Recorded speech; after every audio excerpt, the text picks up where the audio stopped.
Hello, Ali G here from Off the Beaten Quest. I just wanted to let you guys know that this month, for Pride Month, we are raising funds for the charity The Trevor Project.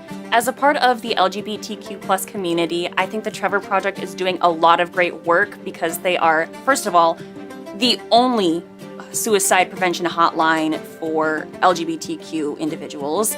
The Trevor Project helps allocate research to certain things to help out the LGBTQ plus community. It helps us advocate for ourselves in legislation that helps control our rights, things like that.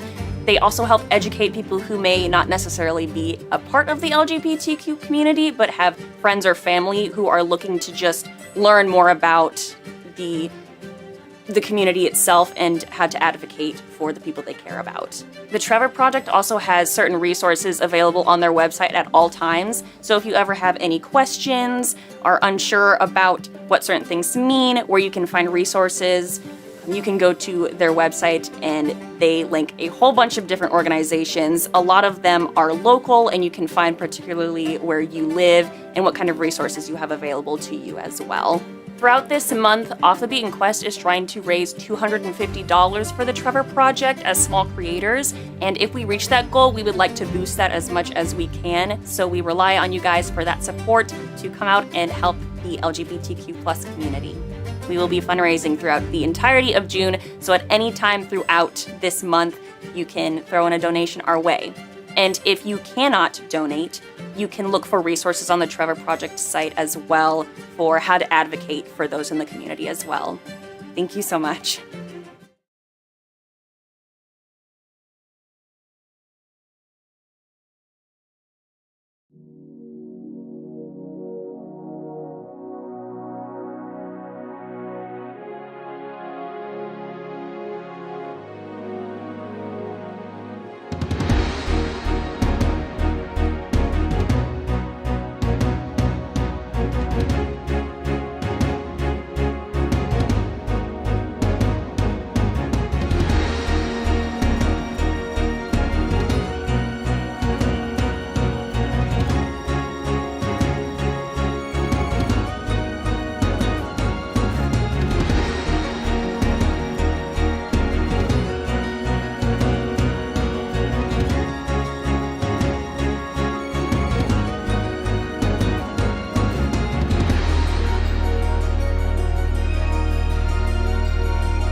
Hello, and thank you so much for joining us here at Off the Beaten Quest.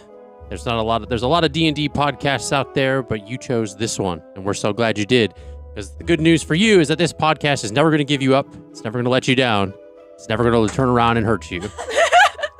Last session, we had some very revelations with different deities and gods that all of our people got a chance to, some of our people got to incorporate, as well as kind of reel from that and the facts that kind of encompassed it.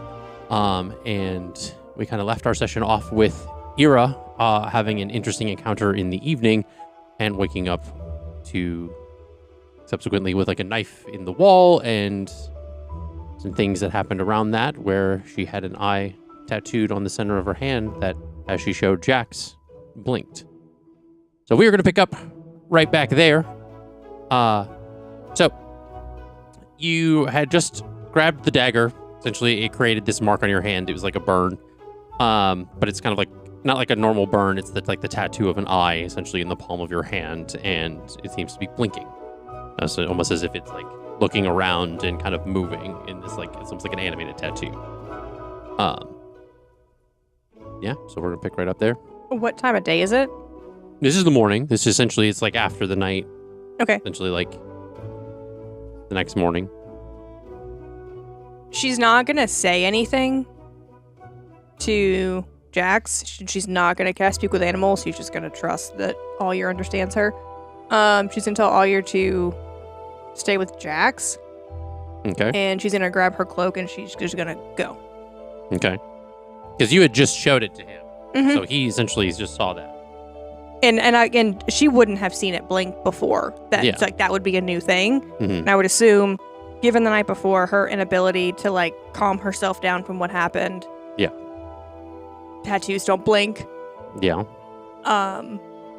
She's going to go and try and find a pair of gloves. Okay.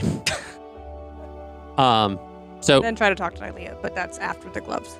you leave this inn kind of fairly early on, in the morning without saying anything to anybody. Her hood is up Mm-hmm. because it's like the way I've always pictured it is that it's a deeper hood, Yeah. kind of like a Luke Skywalker kind of things. Completely yeah. covers her face, so she's like that's fully up. Okay. She is as like bundled in as she can be to like anything that could identify her. She's done her best to cover. Yeah. Okay. Yeah. I mean, I would think that kind of without fail. I mean, you go in. It's essentially the middle of the week in Luare, so everything is kind of at least starting to open up. The hustle and bustle of the day as people are kind of walking through the streets, heading to their different places of business, and just you go outside, you head to the marketplace that you guys had gone to before. Mm-hmm. And I mean, it doesn't take much time to find like a clothier that can sell you a pair of gloves. I mean, essentially, you just like Non-leather? Yeah, it's like it could be cloth, like gloves. Can't use leather gloves. So essentially, I would just say mark 2 silver off of your like inventory. So so you find gloves without fail. I couldn't figure out which one was silver.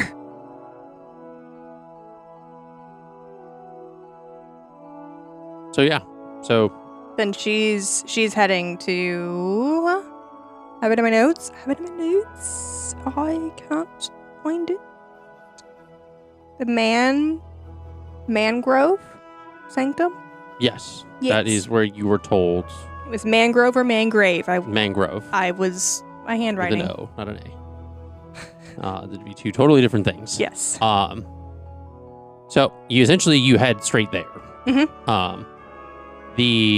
As you get there, you see this like kind of towering multi-level temple built around in like ancient. It's built around a mangrove tree. It's the house altar is kind of like it's based around like you see like symbols for nature, protection, water, like all the different things that would kind of encompass those deities. The tree's massive. Its gnarled roots kind of sprawling into the swamp and the waters below. The wooden platforms kind of wrap around the trunk, kind of leading up to different like balconies and terraces, kind of adorned with different like wind chimes and moss-covered statues. There is some bioluminescent fungi that's kind of growing along the bark and casting kind of a very faint blue glow because essentially it's daytime, so you wouldn't see too much of it.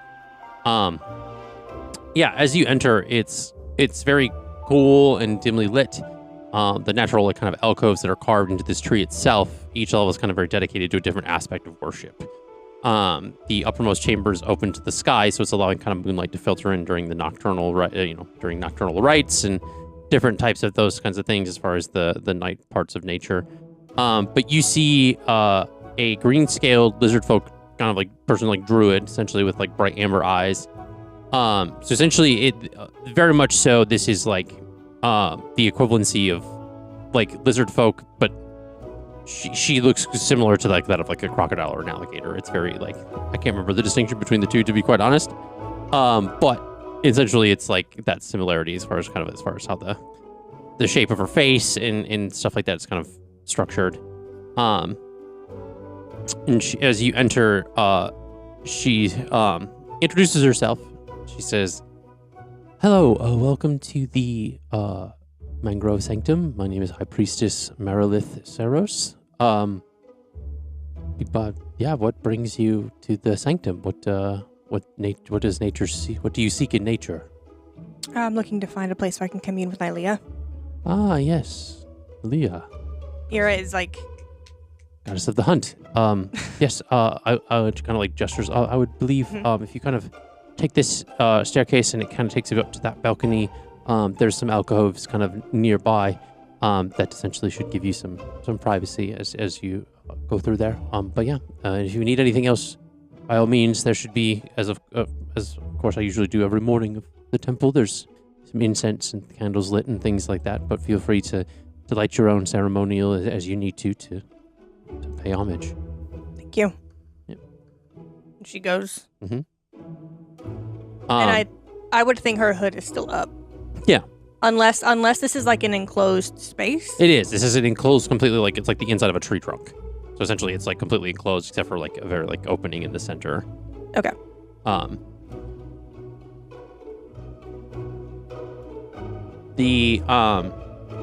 So you follow the staircase up to the balcony and you find kind of one of those. This is very much like an altar you've seen similar in Bountifolia, essentially.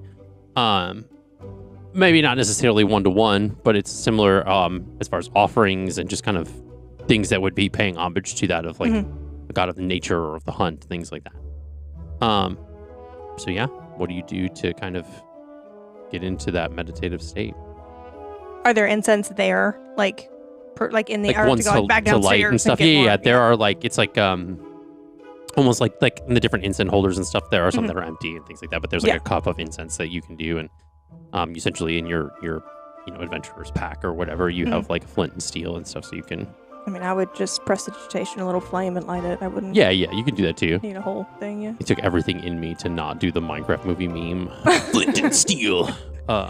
Too late. You did it now. I know. It's there. Dated. Yeah. I'm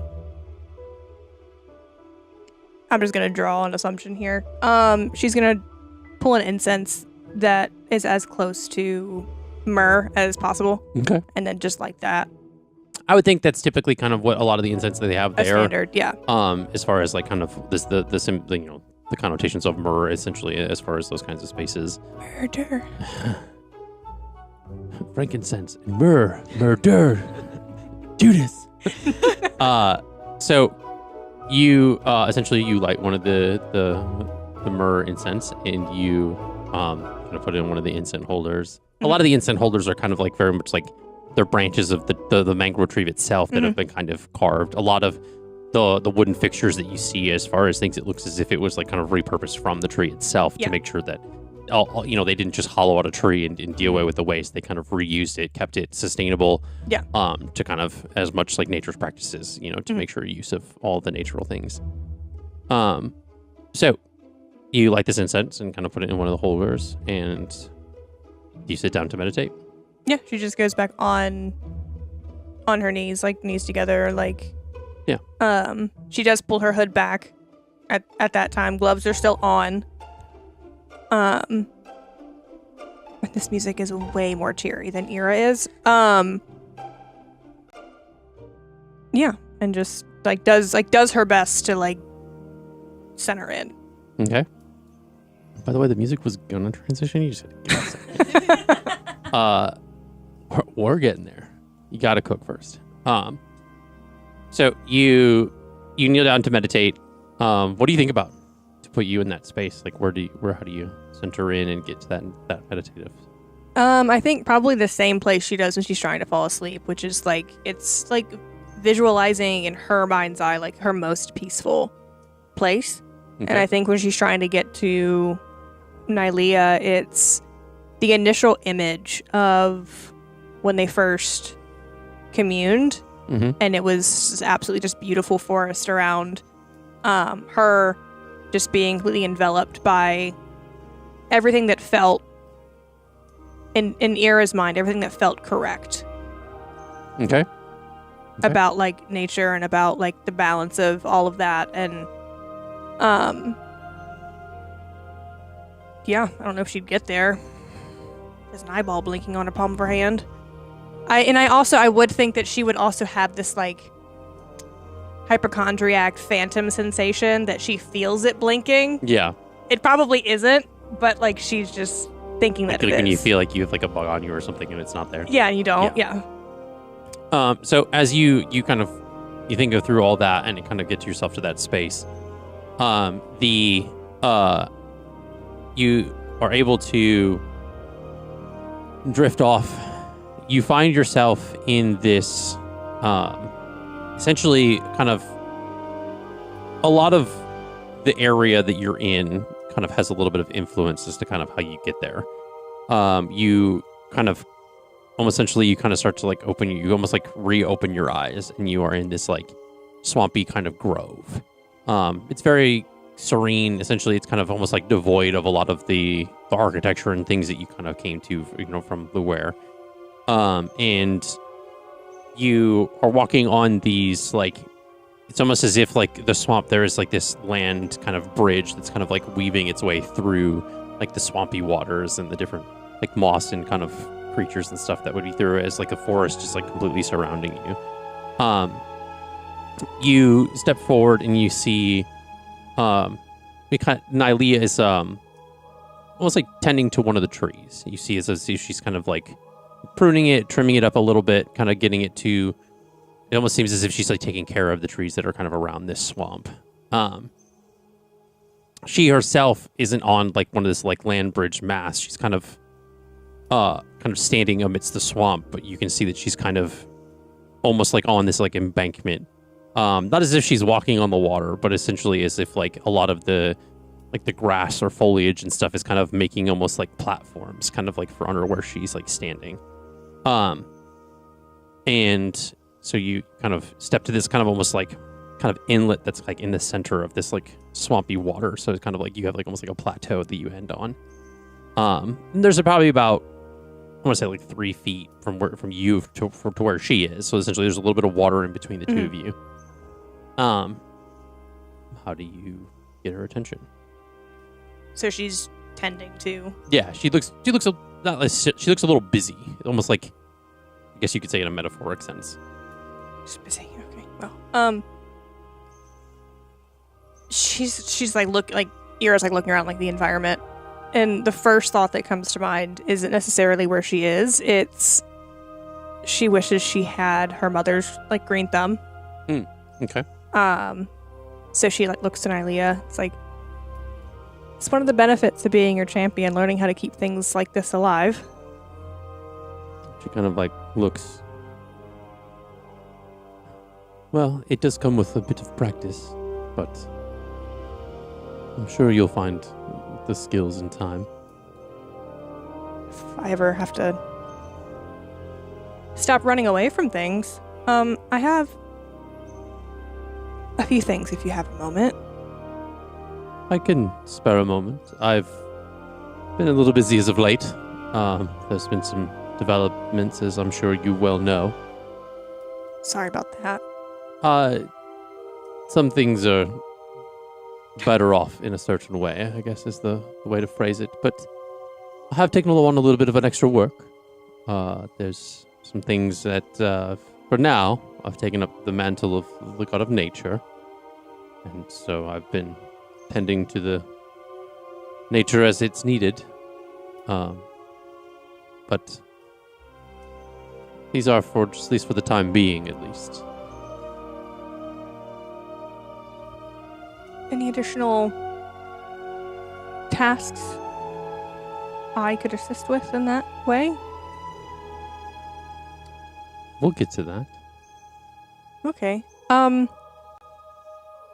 She takes a really big deep breath. And which hand is it? Is it on? Essentially, I would think you would have tried to grab it with your right hand, so it's okay. on your right hand, yeah. She is going to take off that glove. Nothing's there. So earlier... yes, and... Yeah. So earlier, there was a eye on this hand. It's still there. It's not in this form, at least, but... What do I do about that? I don't... See, there are things, as I'm sure you all know, about existing that I need to be able to use my hands for, and I don't want people to... Yeah. Well, I don't think that it would debilitate any of that, I don't think. Okay. There's a bigger issue here, but I guess my initial concern is, like, when I go to the bathroom, like, I don't want unconsented company. So how do I get rid of this? That seems to be a bit more of a Sorry. specific worry than what normal people would be worried about, Well, I am worried about the bigger thing, but, like, the whole regular, like, changing clothes thing. That's, like, a more, like, immediate problem, I think. But, I know you don't, like, dabble in the affairs of mortals, but can you point me in the right direction on what I'm supposed to do about this? I'm, like, 95% sure this is my brother. as I've mentioned before, I know you don't, but still, come on. Just throw me a bone. it would not be in the We just best killed a interest god. of that of the material plane if we had to intervene again. What do you mean again? I mean, you know the history. Should I have to spell it back out for you? You didn't 3 days ago. I have a dead friend because of it. Again, there are some matters to which it's best we not meddle in. We learned our lesson 1,000 years ago. Is she mad that I summoned Halma? No, Okay. it's only it's only like a version of it. It's not Right. like the actually Homa. Her, not it. Yeah. But I do think that you should handle things in your realm before we do have to get involved again, because I do feel as if we do get involved a second time, it could be a bit more uglier than the first. What if I'm open to that? I wouldn't be. It's in your best interest as well as I would think your friends that we stay where we are is how you would say it, staying in your lane.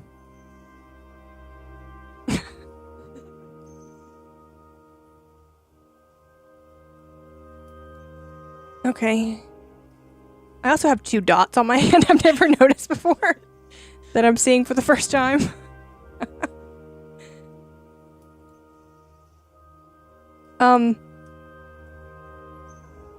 Well, that's exceedingly helpful. The eye to which is on your hand, Yes. it does come from where you think it does. Lovely. And like I said, best you handle it before we do. I know you don't meddle, but do you have any words of advice? At all? Quick and painless? Act swiftly and carry a big stick. My big stick is on the way to the Nocte Mountains. Well, your group of people have seemed capable enough before. You tend to surround yourself with them. They find me. I don't find them. Sometimes fates are interwoven. She's like, what is it with that word?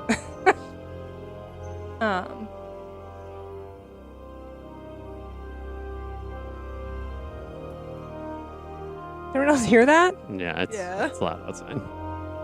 Um, I keep checking to make sure like nothing's happening. It's thundering, yeah. and we're on tornado watch. Hi guys. We're playing D&D. So if we randomly lose power, that's why. Just go with it. Yeah, they're live on YouTube addressing it. So That means there's a. yeah, I mean, well, it's the winds they're addressing, not anything else. So Okay. we're fine for now. By the time you'll see this, we'll be out of tornado season, so it'll be fine. Yeah. Okay. So swiftly and with a big stick. Okay.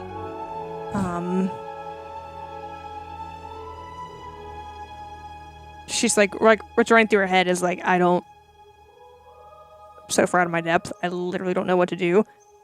Can you just tell me what to do? It's like, I don't know how to be an adult. How do I pay the power bill?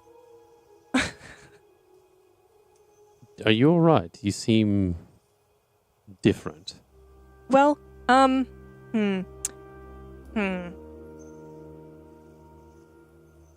Had another friend die.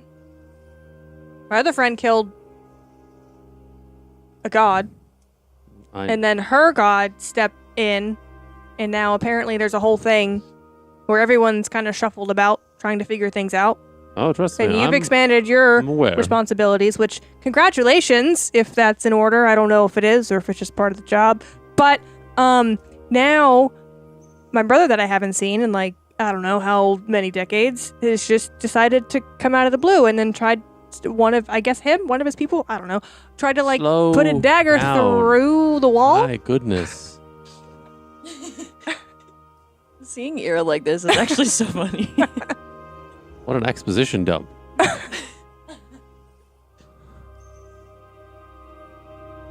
I mean, there's no congratulations. How would you feel if you had to do extra work because someone isn't ready to take on the mantle? What does that mean? There is an individual in the world, in your world, that is poised to be the next god of nature, but they are far from ready. Do I know them? No. Okay. And like this huge, like, thank God, big world thing I'm not responsible for. Thank God. And even if you did, I wouldn't tell you. Again, we do not meddle. Get that through your head. Well, If you're going to understand and be my champion, I'm not going to repeat myself much. well, you do often. Because you don't listen. I listen fine. And she's starting to realize how much Verity is like rubbing off on her.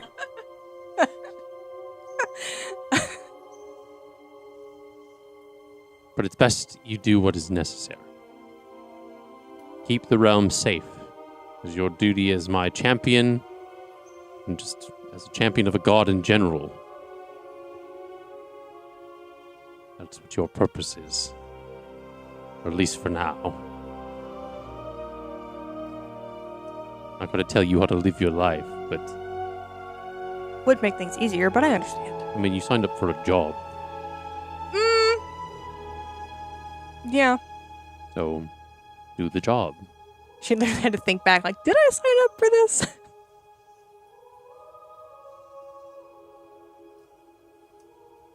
Okay, well. In my attempt to save the mortal world, maybe? I don't know. Is there anything else you need for me to do? Or anything I can assist you with? Not really. Okay. And I don't I appreciate the vigor, but there's not much I can have somebody on the material plane help me at least. I just feel like there's not much for me to do for you now that the whole poacher situation is resolved. Trust me, there are other problems for you to deal with. Okay. She's also But what are they? But she's like not even gonna waste the breath to ask that because she doesn't interfere. So You also have your own brain. You have your own free will. You have the choices that you can make, and you've done just fine thus far. Do I need to hold your hand? I've never had to do that for a champion before, but I suppose if I have to. I mean, do you have champions whose friends die every time we come up against something hard? Yes.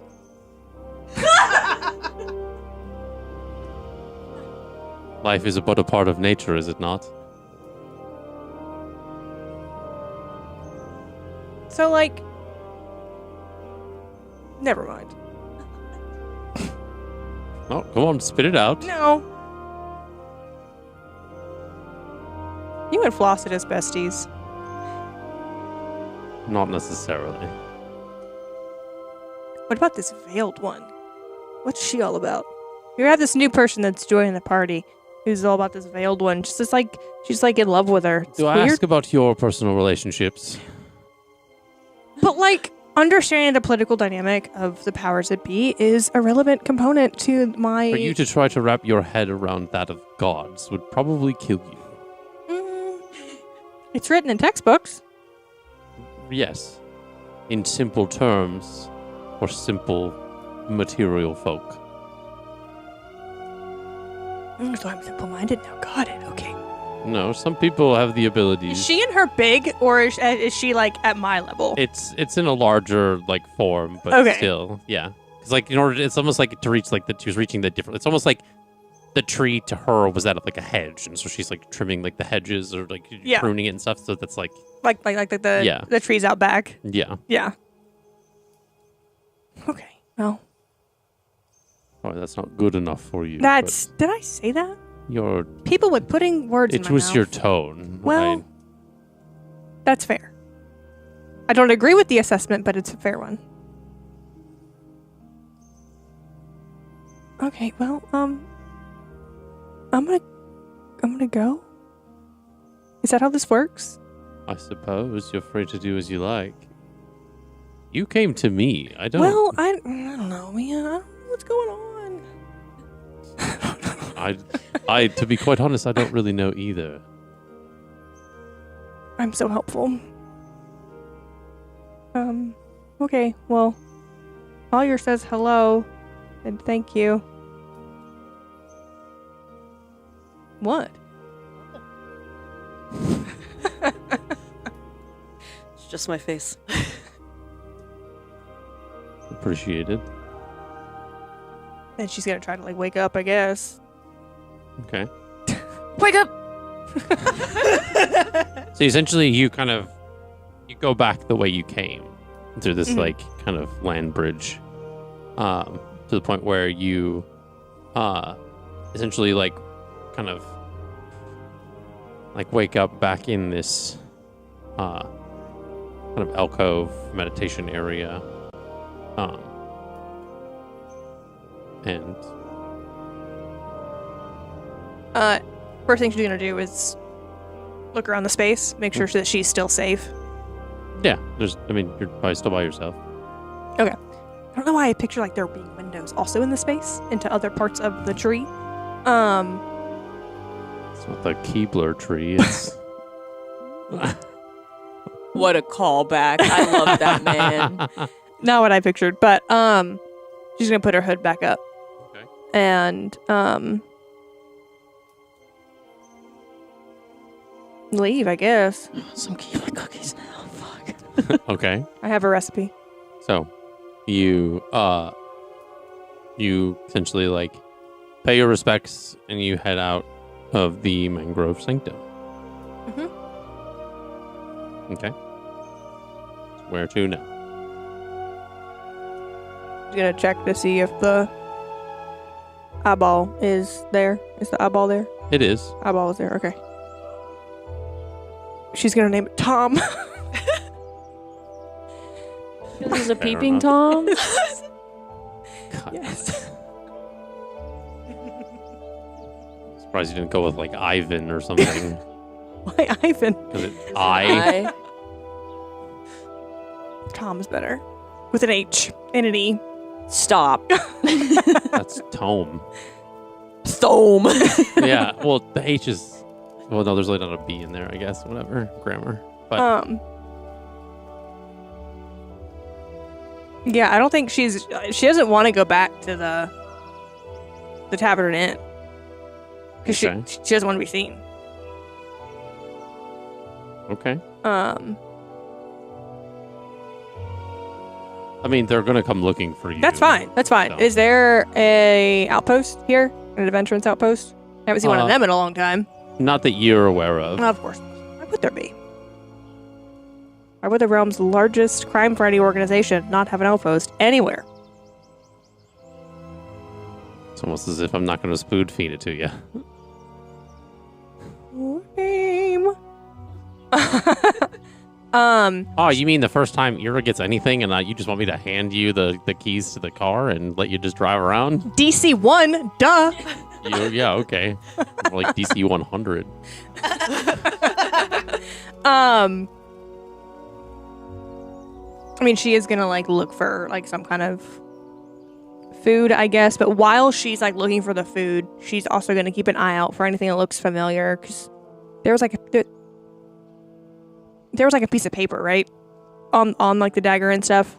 No, No, what there was was it? just that like cloth wrapped The around cloth, it that had okay. part of the symbol. Yeah. Yeah, so that's what she's gonna like. Just keep an eye out for that anywhere.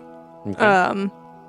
It's on like back doors, down alleyways, like cellar doors, Mhm. like As you're walking through the ware and you're kind of essentially heading back to the market, which is like the only place you've, other than like the tavern and inn that you came from, that you've seen food at. You walk through the streets, and every once in a while you get this kind of like flash. Like you have to like kind of like refocus yourself, as if you're walking through like dark corridors. Whereas like you're in the middle of broad daylight and you feel like you're inside for a second, and then you kind of like come through. You hear every once in a while, you're kind of walking through like a small like whisper that sounds like it's in a language you've never heard of before. And then when you get to the market, you essentially hear Eira, like in your name being whispered every once in a while.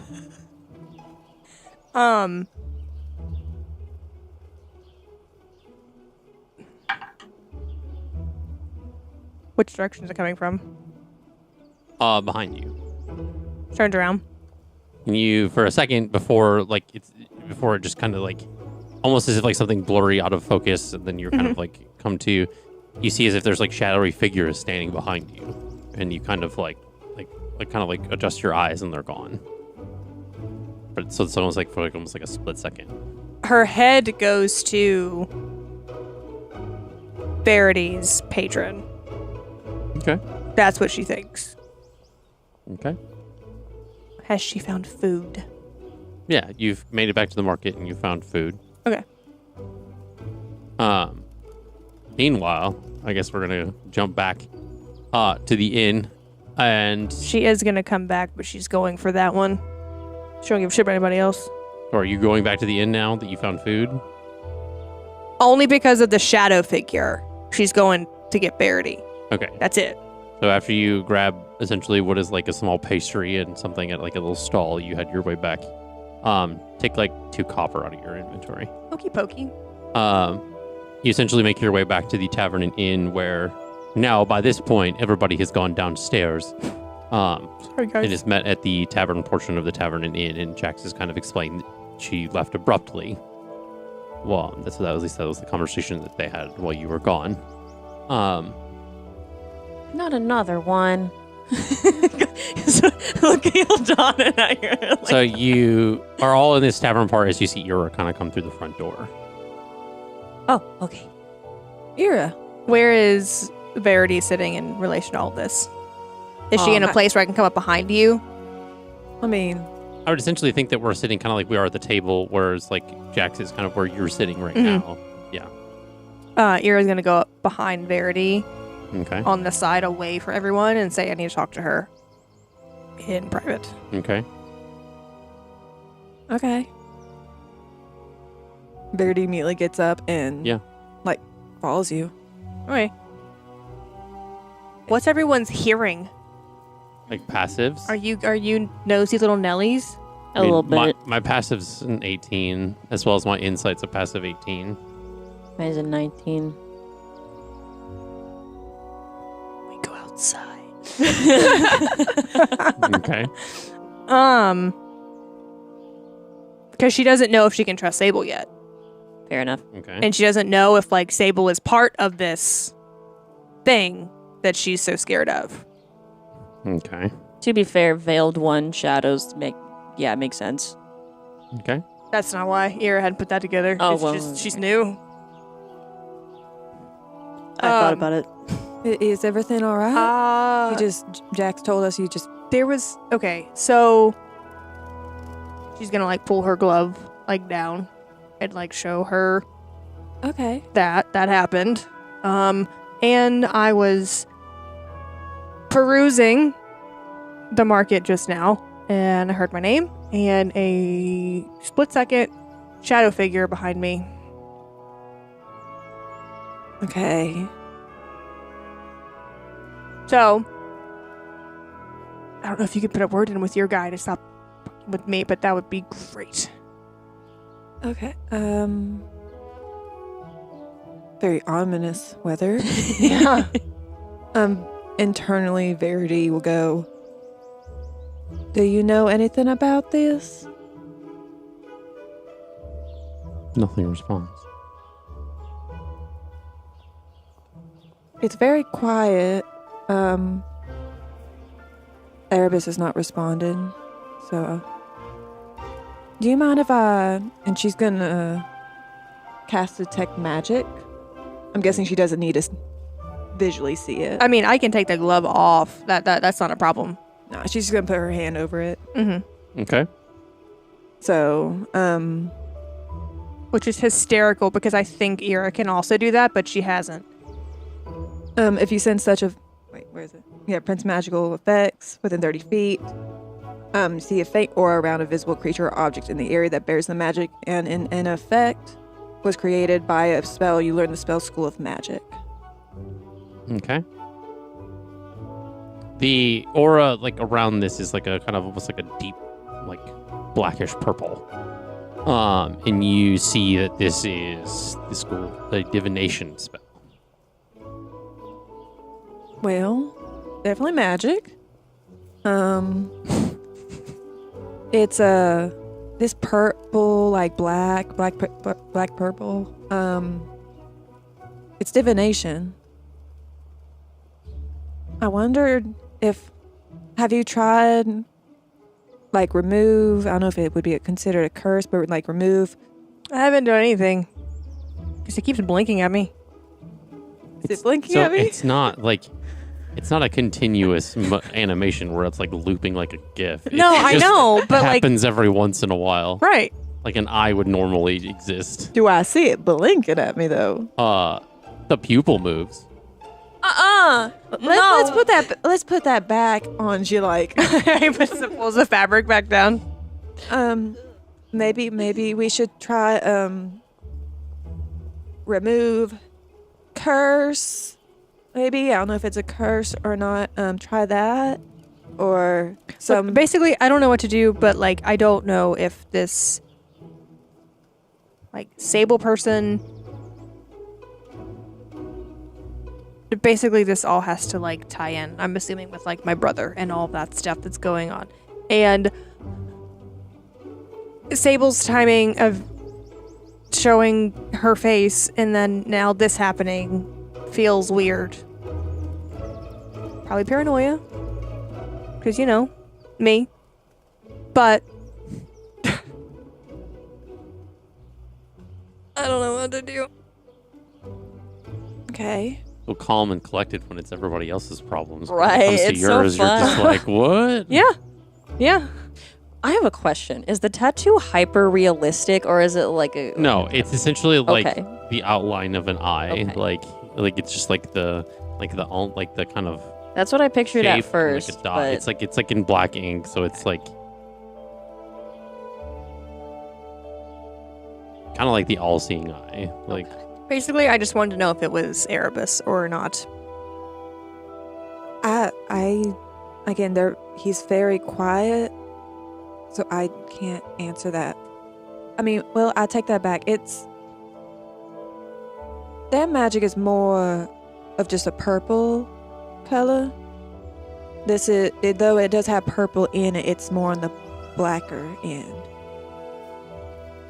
So I think it might be a different being. Cool! I'm so excited. Let's go inside. Hold on, before like we go in, she just kind of like come on. I feel just let's hug it. I feel like Dawn would want this. Let's just hug. And she's like stiff like a board because she's like, I don't want any kind of emotion, good or bad, because I will break and start crying, and I don't want to do that right now. Oh. very slowly, like very stiffly too, goes around and like taps on her back like, it's okay. You're gonna get through it. You got us. You got Jax. Is there anything around us right now that's like sus? I mean, you can make a perception check. there's 2 goblins in the corner staring at you. 3 goblins in a trench coat. Yeah. Perception? Yeah. 16 plus 8. Okay. 24. 24. 24. 2 24s. Yay! 48 total if it counts. Okay. We take the average. No. Everything seems normal. Okay. Oh, okay. Have you talked with Nalia? Yes. Just as exceedingly helpful as always. That doesn't. You don't sound excited about that. Just exceedingly helpful as always. Yeah. Is Eira making the face you're making? Yeah.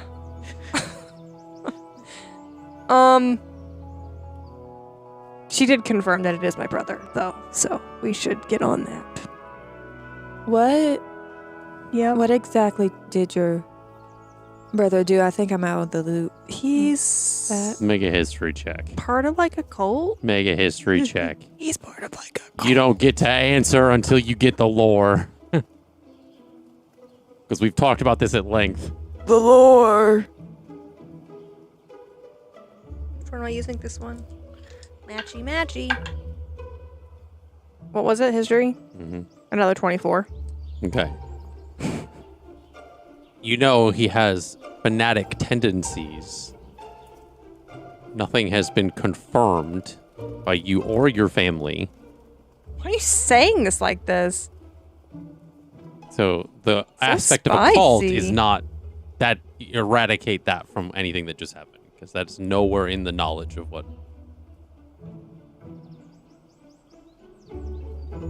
So you just know him to have fanatical tendencies and wild ideologies. Maybe he's just in it alone. Maybe he hasn't recruited everyone into a cult. Yeah. There's no way to confirm your suspicions of that, if anything. You know those, like, weird guys in school Can you be more specific? I know a lot of weird guys. that are, like, Take it easy. that, like, hyperfixate on, like, not cool stuff? What kind of school did you go to? It's not a normal one. I'm from a small. Well. Yeah. Ish. No. Well, Yeah. ish. Yeah. I didn't have a lot of friends, so I really don't know. He's just not a normal guy. Okay. Just remember, no iPhone faces. What? The metaphor, no iPhone faces. We've had this conversation before. Yeah. You got a little too close to the real world things.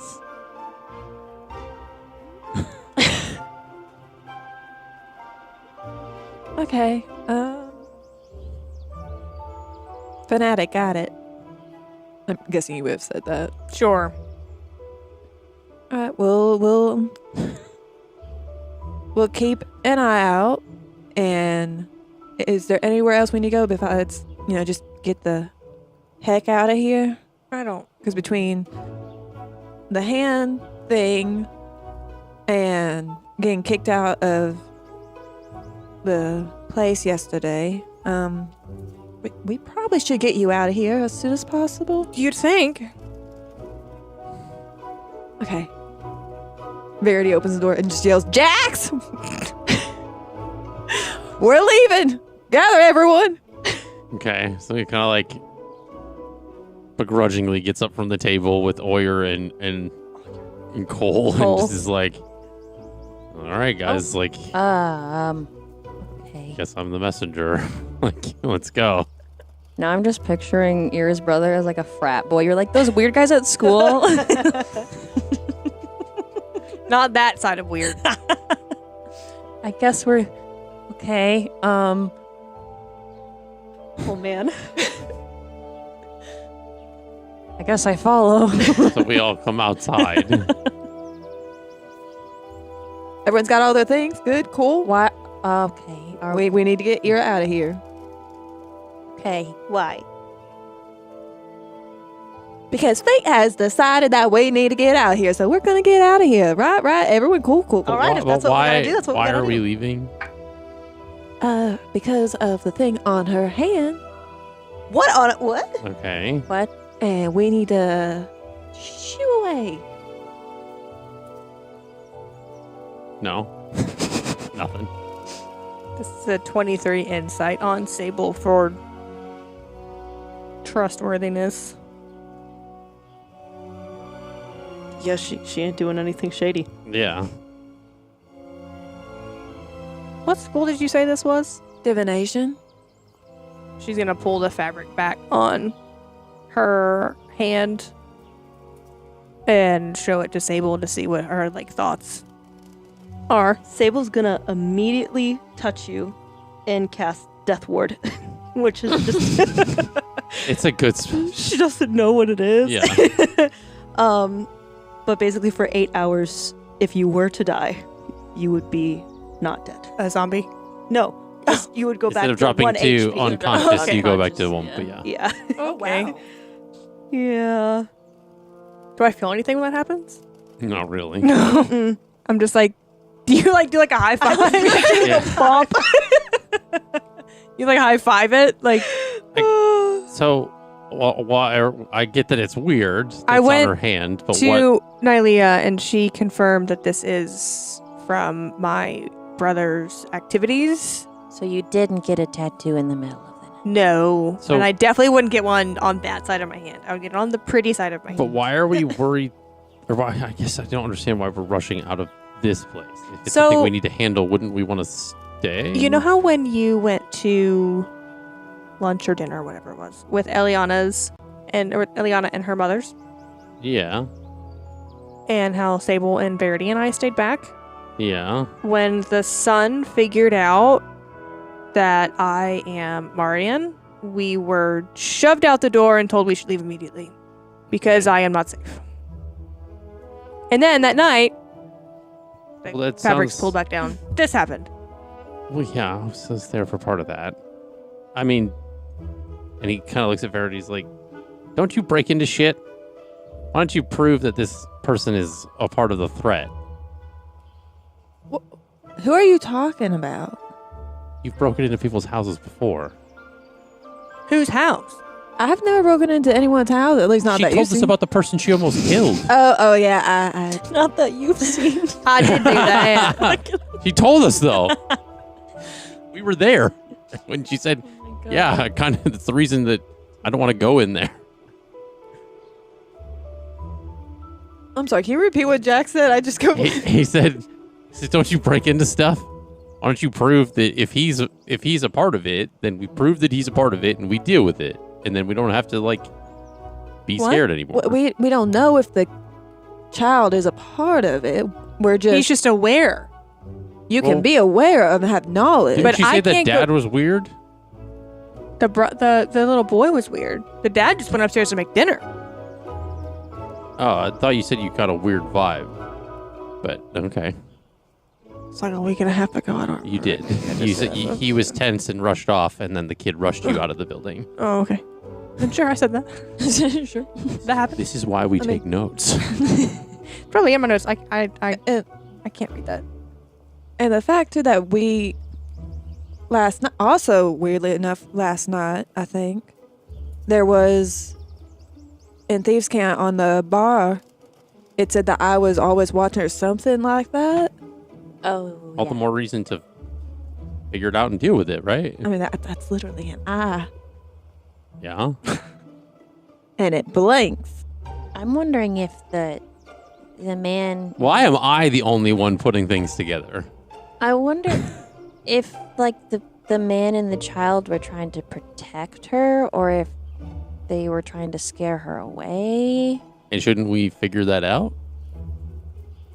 Do you want us to just walk over and ask nicely? No, we have the one that's good at sneaking into shit. Well, why would we sneak in when we could? Is she good at sneaking into shit? She seems to get caught a lot. I think Again, I guess I would have to understand if people understood the concept of what people are. So if I'd be like, yeah, well, she's a rogue, that's what she does, or not. She also rolls like shit, so she gets caught a lot. Well, I mean, I could make her invisible. I think it's up to Eira whether we leave or stay. Should we stay or should we go? Well, you were trying to tell us all we were leaving. You were making the decision a second ago. Well, now, we all need to talk anyway. Eira, I'm gonna leave it. See, this is what happens when Eira gets things in the story. Everybody just falls apart. Mom doesn't know what to do. I mean, yeah. I would like to know so that I know what to do next. I guess. I mean, I wasn't there, and they seemed really nice when I was there. I just don't feel like breaking into their house is very nice. Yeah, they kept her parents safe, but again, if it's weird, find out. And it's not ever breaking in. If she's good enough, she won't make anything. No, she won't break anything, so it's not but breaking in. Why It's do just we have to break in when It's I not- can just? Do you know what breaking in means, dear? that's what Breaking in doesn't mean breaking It's a figure things. of speech. If you just go somewhere you're not supposed to, Yeah, it's against the law, breaking and entering. but if you don't break anything and She's you're just still entering, entering. is it still She's like? trespassing. So how about this? Let's have some fun with this. Mm-hmm. How about we send Eliana to knock on the front door, Oh. and then you can make Verity invisible, and she can climb into a window. I could also just. And she snaps her fingers and she turns into a dragonborn because she has disguise self. Whoa, wait, whoa. What is that going to do? You- How's He's that going to gonna know be you're useful? there, and Not unless he can see through disguises. I've never seen you Yeah, use but this so- magic before. You look cool. but again, and again, it's really weird that I'm the one to point this out. You can still be seen. So if you, Can't how are you break going to in, get is somewhere what that it's you're for. not supposed to find out stuff about somebody we need to know? Isn't it a public establishment though? People go to study there. Exactly. I can go in Yeah, while but there's Eliana distracts him. I can look around. And Jax is like looking around. It's like, why again am I the only one putting this together? There are probably things that he doesn't let the public get access to. DM is like, go look at the secret room. And we're like, we don't want to be mean. We're just. I'm just a girl. No, we're just here to fucking go to different places in the towns in D&D, and that's all we're doing. Go to all the libraries. This is just fucking D&D Minecraft now. Like, we'll eventually get to the Nether at some point. but- Do you want? I'll go in sneakily. Mm-hmm. I'm still gonna go and dress as a dragonborn, but I'm still gonna sneakily be turned invisible. I guess. Just make her invisible. I don't. And then if She you can be get- whatever she wants. And then if you're caught and like you turn uninvisible, Oh my you gosh. won't be very. You are so freaking smart. Wow. you Thank thought you. like 3 steps ahead before I was even. Yeah. And she gives us side eye to Jack. and Eira and Jax make eye contact of like, Literally, That's- all three of us were like, that's not. And Eira looks at Jax and just goes. while she's doing her voice, like, whoa. Someone's kissing up. That's an interesting way to put it. In reference to the fact that like, it's like, oh yeah, like if she gets seen, she's just somebody else. It's like, yeah, just somebody just out of nowhere and it's just fine. Yeah. Oh, hey, what's up, guy? Like, Well, she can. She can run away and not say anything, and then they'd be like, "There's this dragonborn that broke into my house." this but it's plan not seems very- great. We're talking about this aloud in the fucking tavern. Yeah, we're just like, well, actually, we're outside the tavern. Yeah, so outside. essentially, We're like, just gonna break into this establishment. We're gonna do this and this. Well, I'll guess I'll distract him while you sneak in. You can tell him more about Velocitus. Yeah. so what do I do? you watch and make sure if things go south, we deal with it. Keep And that don't glove die. on your hand. What? Keep that glove on your hand. I fully intend to. Good. I would assume that like all I'm your gonna would have already watch- flown over. Yeah. Don't need anyone watching us. Okay. What happened? Can I help you? I'm just making sure. Can you put life's your not in face back danger. on your face? Excuse you. Where else would it have been? It's fine. She's just a little tense. Oh, okay. What exactly happened last night? How did you get the eye on your hand? I touched a piece of fabric. And he said she touched this, and he like pulls it out of his like pack, and it's wrapped in like a Torn piece of part of a pillowcase, and it's essentially he kind of like unwraps a little bit, and it's like this like dagger that has like the cloth wrapped around the hilt. I can track that if I have enough money. The track, it's right here. No, like I can track who left it. What? Ooh. kind of. How much I is can that? Spy on them. How much is that? What the hell is that? A lot of money. Scrying. Because it's a piece of their belongings. It gives me advantage. Interesting. It gives me like a Interesting. bonus Okay. to scrying. Okay. How much? 1,000 gold. Oh, I don't want that. Hey, DM, want to really cool it? I knew there was a fucking catch. Hell no. I have 738 pieces of gold if we would like to add up more money so we can scry on maybe So your that brother. it's all gone? So we just use every single last bit of gold we have. I don't know. I could pickpocket if we really want to do it. Did you actually steal a platinum bar? No, you made me give it back. I didn't know if you still stole one anyway. No. Oh, she was I mean, afraid for her life. You almost killed her for it. Good. It's kind of scary. Yeah, my patron had to bring me back from the dead. It was It wild. kind of gave me a panic attack when you did that. But it's like I have to get this weird like gold encased vial that's worth 1,000 gold, but like it's reusable. So like once I have it, I can scry whenever, as long as I have the resources. We will have for no it. money to do anything else with. Yeah.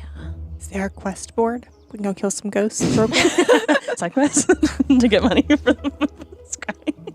Anyway, Side quest? should we go do this, I guess? Yes. If you want me to break in, I can break in. I'm part of the team. And Jack's, You're going to be hanging back. I don't think you have any part in this plan right now. I'm making someone invisible. That's true. So I'm What, sorry. dear? Sorry, that was... You're right.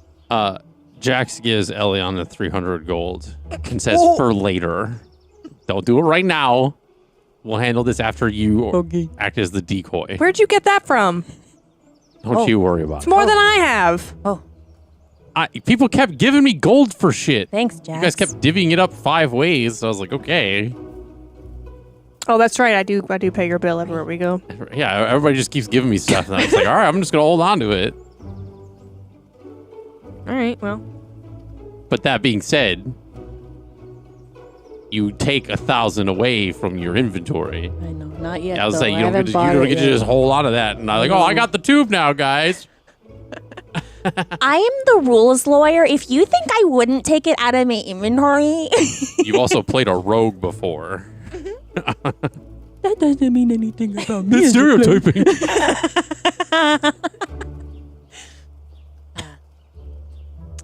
Anyway, so you guys make your way through the Ware and head back to the Alderwood Atheneum. And We just need Sugar Mommy Cindy to send us some money. we do actually. Yeah. She has a whole clothing line. She probably has something to spare. That's true. or life insurance money.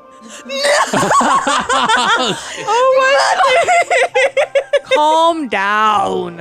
This is the energy you're putting at the table. I'm getting this from you, all of you. Oh my god. Life insurance. God. The fucking well, their house did burn down too. They probably got some house money too. I'm crying.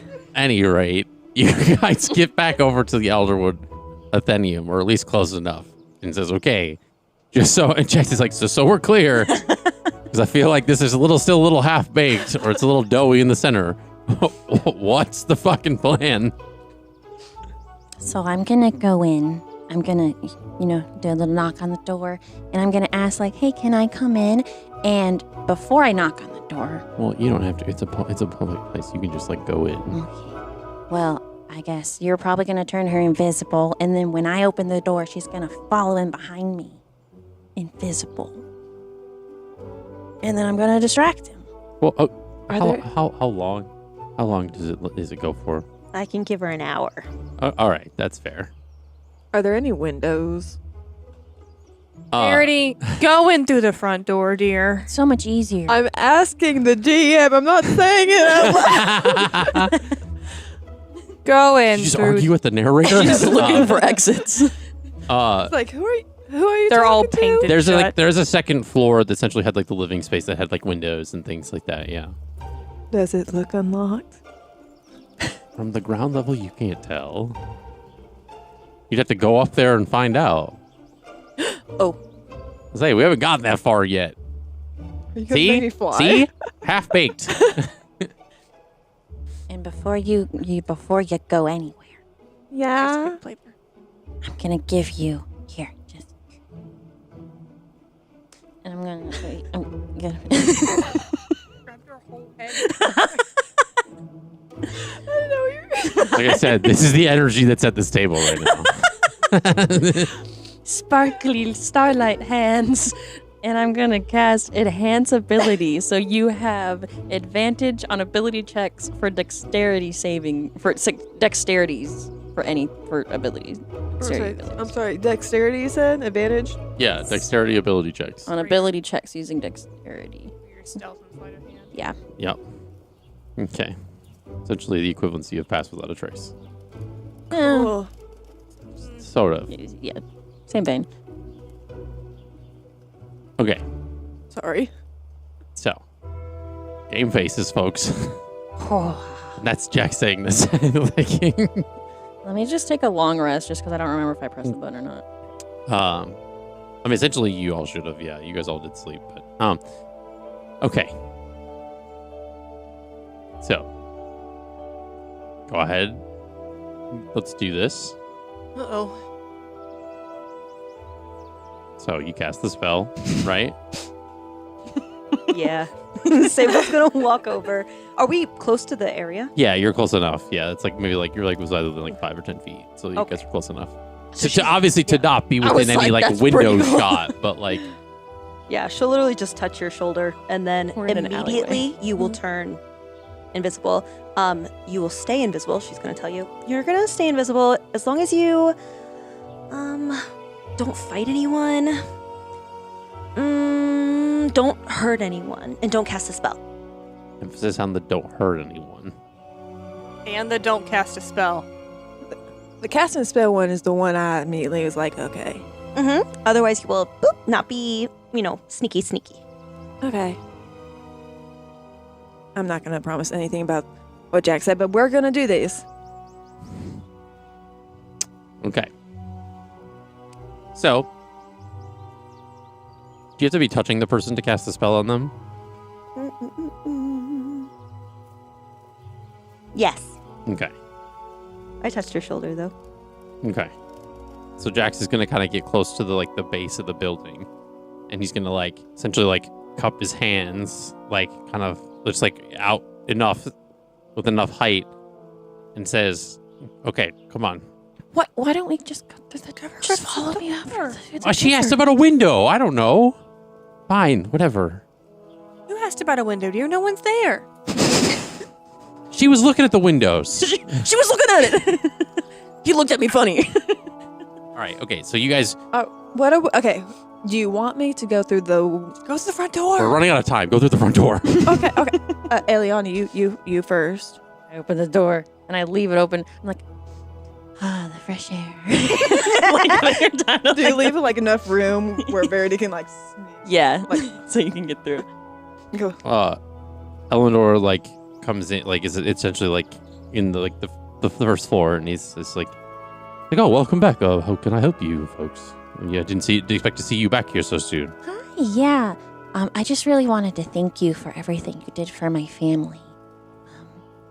I was able to get them home last night. Oh, good. That's good to know. Yes, I'm happy to help. Folks in need, I'm happy to assist. I suppose. From one elf to another, I don't see the harm in offering sanctuary, and I get it. Yeah. Have you ever been to the Feywild before as an elf? No, I'm sorry, I have not. It'd be interesting to go at some point, but I have to stay.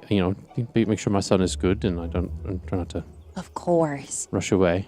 Yeah, I did kind of have And she just keeps talking, trying to keep this guy Yeah. distracted. While he's distracted, so essentially, you're able to move and kind of weave through different things without because there's not many people in here. There usually isn't. But So you essentially get to the ladder that kind of goes upstairs. For right, from what you can see in this room, there's no locked doors. There's no like kind of doors that go anywhere else. This is just like bookcases. Excuse me, shelves, bookcases, things like that. There's just really just that one kind of like stairway that goes up to the loft. So you go up the stairs. I do go up the stairs. You're gonna need to make a stealth check. Advantage. Creaky stairs.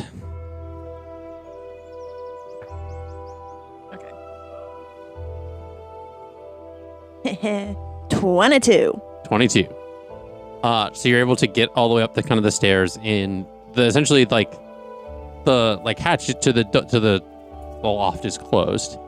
You're gonna need to make another one to get the latch open, the hatch open without making any noise. Sleight of hand this time? Yeah, around? this will be sleight of hand. 24. Okay. You're able to kind of like very quietly, kind of like slowly creaks open, and you go inside. And then whenever you make another sleight of hand check, because you need to gently shut the thing behind you without making any noise. Because Kaylin is in the kitchen upstairs. That would be a 27. Okay. Oh, gosh. Don't get cocky. She has high dex. So you're able to shut it, just like without making much noise. The room at this like area itself, you weren't necessarily like exploring or looking around, investigating before. So make an investigation check as you kind of like look, or make a perception check at first, because you're not really investigating. You're just looking around.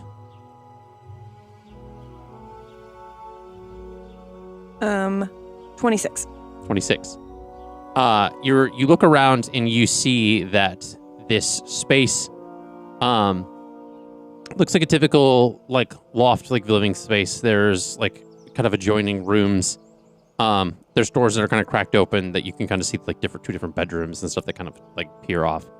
And then kind of as you kind of meander your way through, now make a stealth check.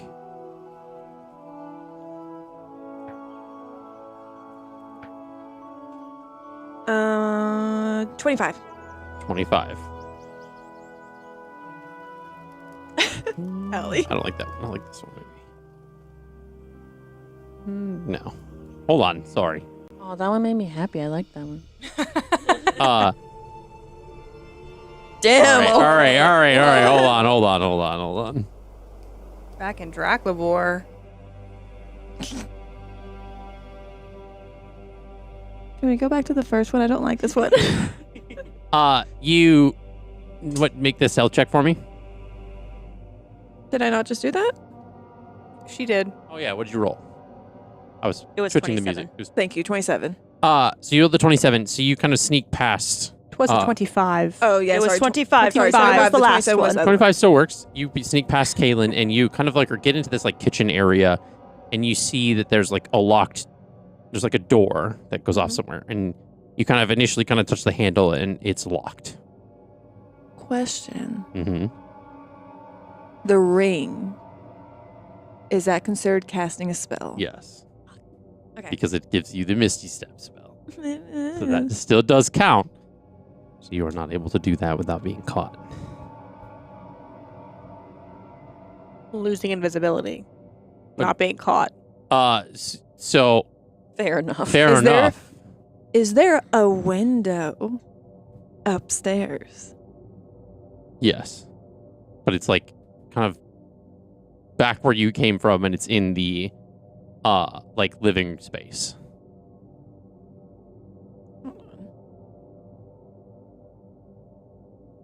Do I? Okay, so I do have to see it. Got it. I was wondering if I could use Misty Step like without having to see where I was going. Do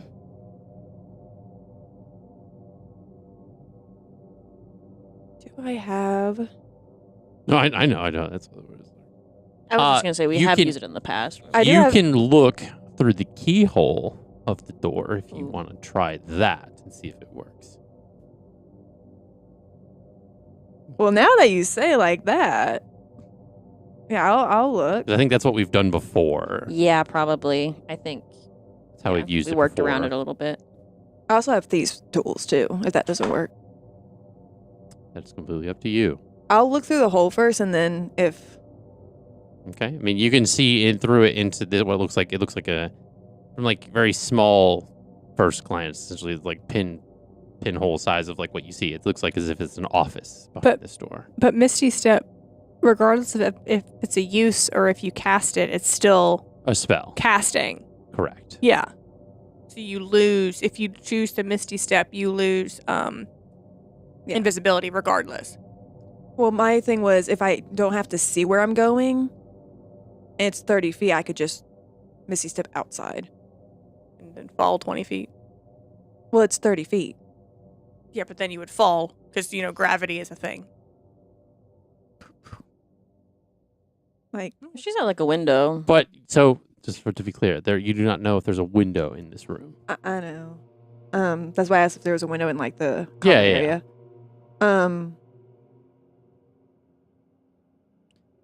Damn, that's gonna require a spell.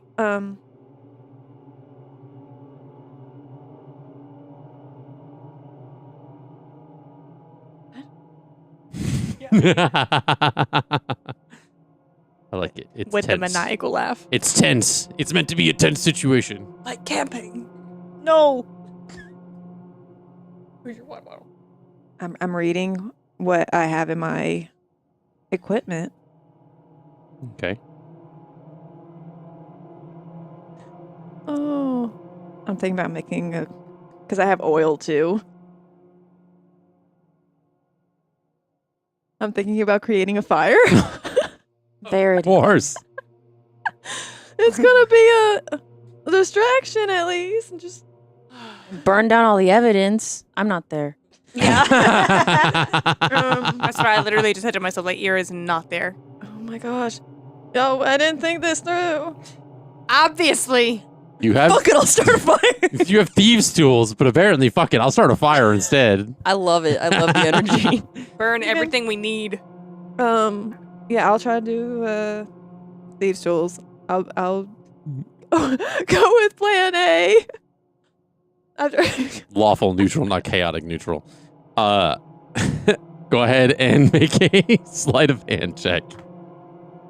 It's an advantage. oh no. 27. Okay. You kind of slowly tinker. Now, you're gonna need to make a stealth check as well. I know. Because He's right your there. tools ain't invisible, but you are. So you're essentially pulling out. So I'm not sure. If she's holding it, like if she's making contact with it, it's also invisible. But was she making? So essentially, it's like in one of her pouches. Well, if it was so in she her pulls it out. pouch, yeah. If it was in on her person when she was turned invisible, I believe it. Okay. is All right. invisible for Okay. everything. The stealth check will count for noise. I should look that up. I think that's how I've always Does that look had it cocked? ruled.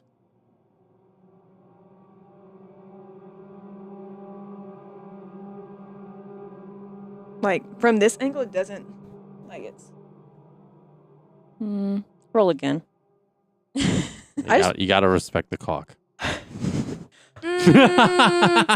27 again. Not that kind of show. No, it's not. 27. Yeah. Okay. So you essentially and he kind of it's like here's this small almost noise, but then doesn't think anything of it.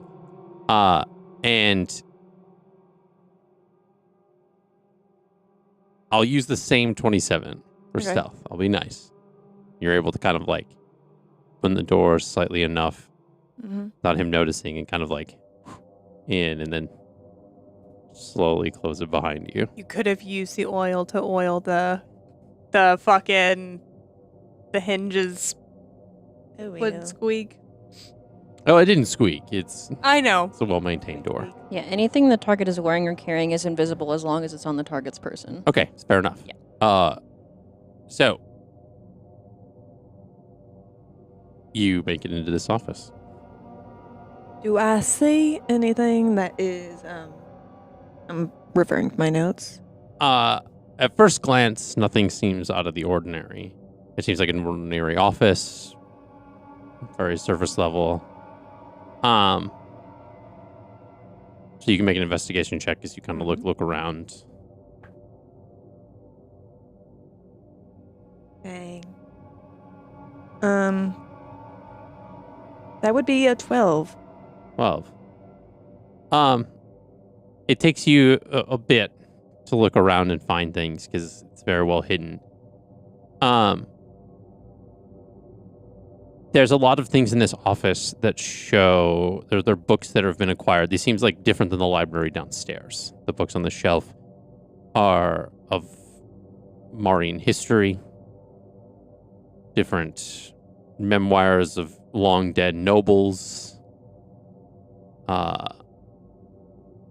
You see there is as you're looking through the different drawers of like this like kind of desk, you're kind of like slowly pulling them out and looking. 2 drawers like on opposite sides that would essentially look like they're the same width and shape. But when you like kind of pull one out and then you pull the other, there's something seems off between the 2. So you're gonna make another investigation check for me, please. Should have given you advantage on intelligence checks. Oh, trust me, I needed it on Dex. Say with me, everyone. 21. You notice that one of these drawers seems to be shallower than the other. As if there's like a false bottom.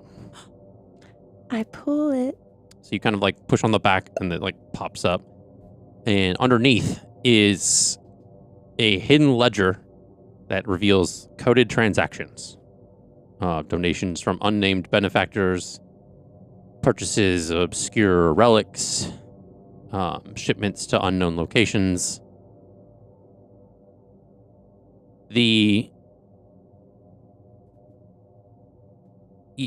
All of which, there's the same symbol on kind of affiliated with each of them, in all of them. It looks old, like old elvish. Not enough for me to understand it. No, because I don't think you speak Elvish. I do speak You do Elvish. speak Elvish. It doesn't look like any like current, like almost like current version of like Elven.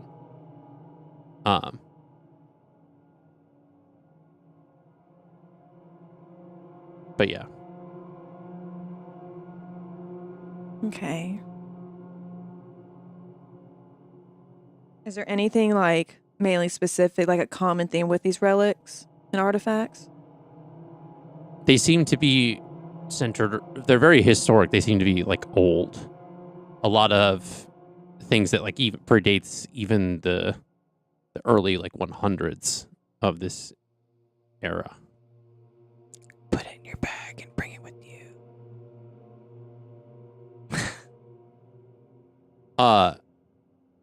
All while this is happening, I do want, because I'm not going to make this easy.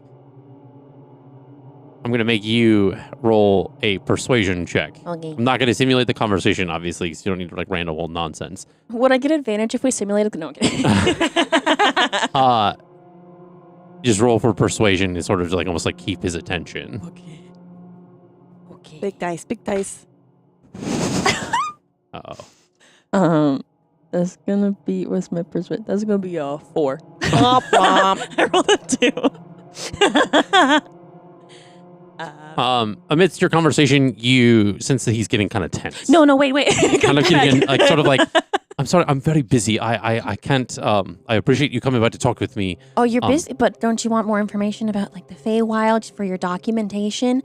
I know you've been looking for more information. There's a lot documented on the Feywild. I do, but we specialize in keeping knowledge that is lost to the realm and the material. I mean, there's a lot of knowledge on the Fey as it is. A lot of scholars and things at Shalestone College and things that have kind of the word spreads. Sable behind Eliana is like, well, what about the veiled one? Where did you come Did you? from? I've been inside. You followed me? Yes. You didn't Oh, say that. I don't think you said that. I don't think you said that. No? Oh, I thought we all were inside.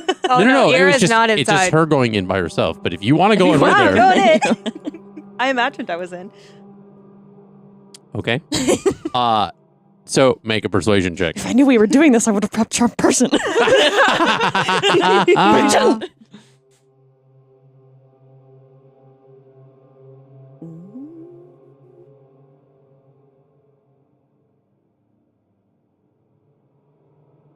Guys, stop using big dice. But they're big. They like 13. 13. Yeah. It's not as bad as mine. Yeah, the big was bad. I mean, a lot of the Sanctum of the Final Dawn has a lot of things around the Veiled One. I don't know what you can tell me that they don't already have records of, but She's going to look at her tarot cards like, come on, girl. Do something. She ain't doing anything. Do you know her real name? do you? Maybe. Did you tell her the real name? No. Did No. you tell the group? Nope. Oh, okay. My goddess did, but you Yeah, don't know that her I goddess know. did. Oh, that's right. Yeah. That's You don't know right. that I That's know. right. That's right. That's right.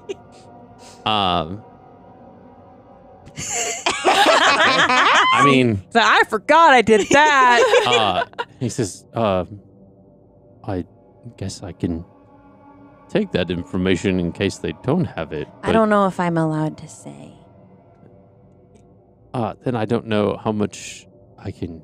I say again, I have a lot of other things to tend to. Look, her and Flossidus are, they're meeting. They're discussing the new. Oh, we got a cat with a kitty cam. Really? He's like, what's going on? Hi, baby.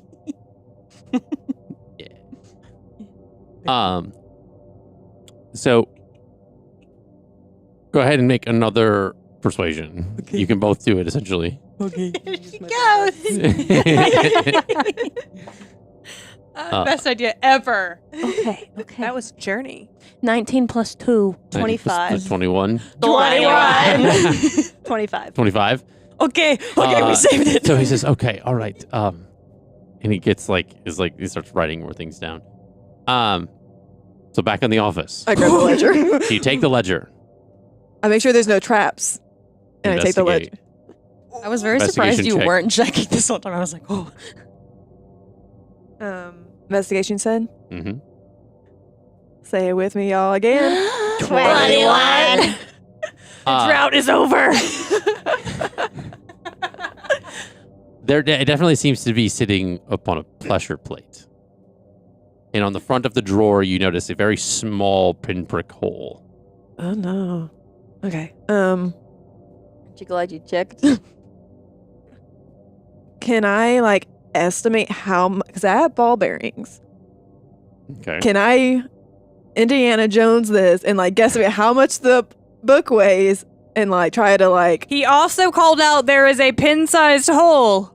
I'm gonna move out of the way of the pin-sized hole. Oh. Where did you say the pin-sized hole On the was? front of the drawer. Exactly. So I just move and I just, go to the side of the. So maybe the pin-sized hole. No. Nobody's No, there. no. Let her deal with this. I don't want to have to revive her again. What? Okay, hold on. You said the front of the drawer. Mm-hmm. Drawer, Drawer. okay. I'm a visual person. I'm sorry. I need this. Okay. Okay. Is it so that's the drawer. If I go on this side of the drawer, this is the front. Uh-huh. It's going to shoot out this way. It's not going to shoot out sideways at me. Unless it's an I mean- area effect. That's one theory. I don't like the look. Are we done with the drawer? Yes. Okay. What? God bless.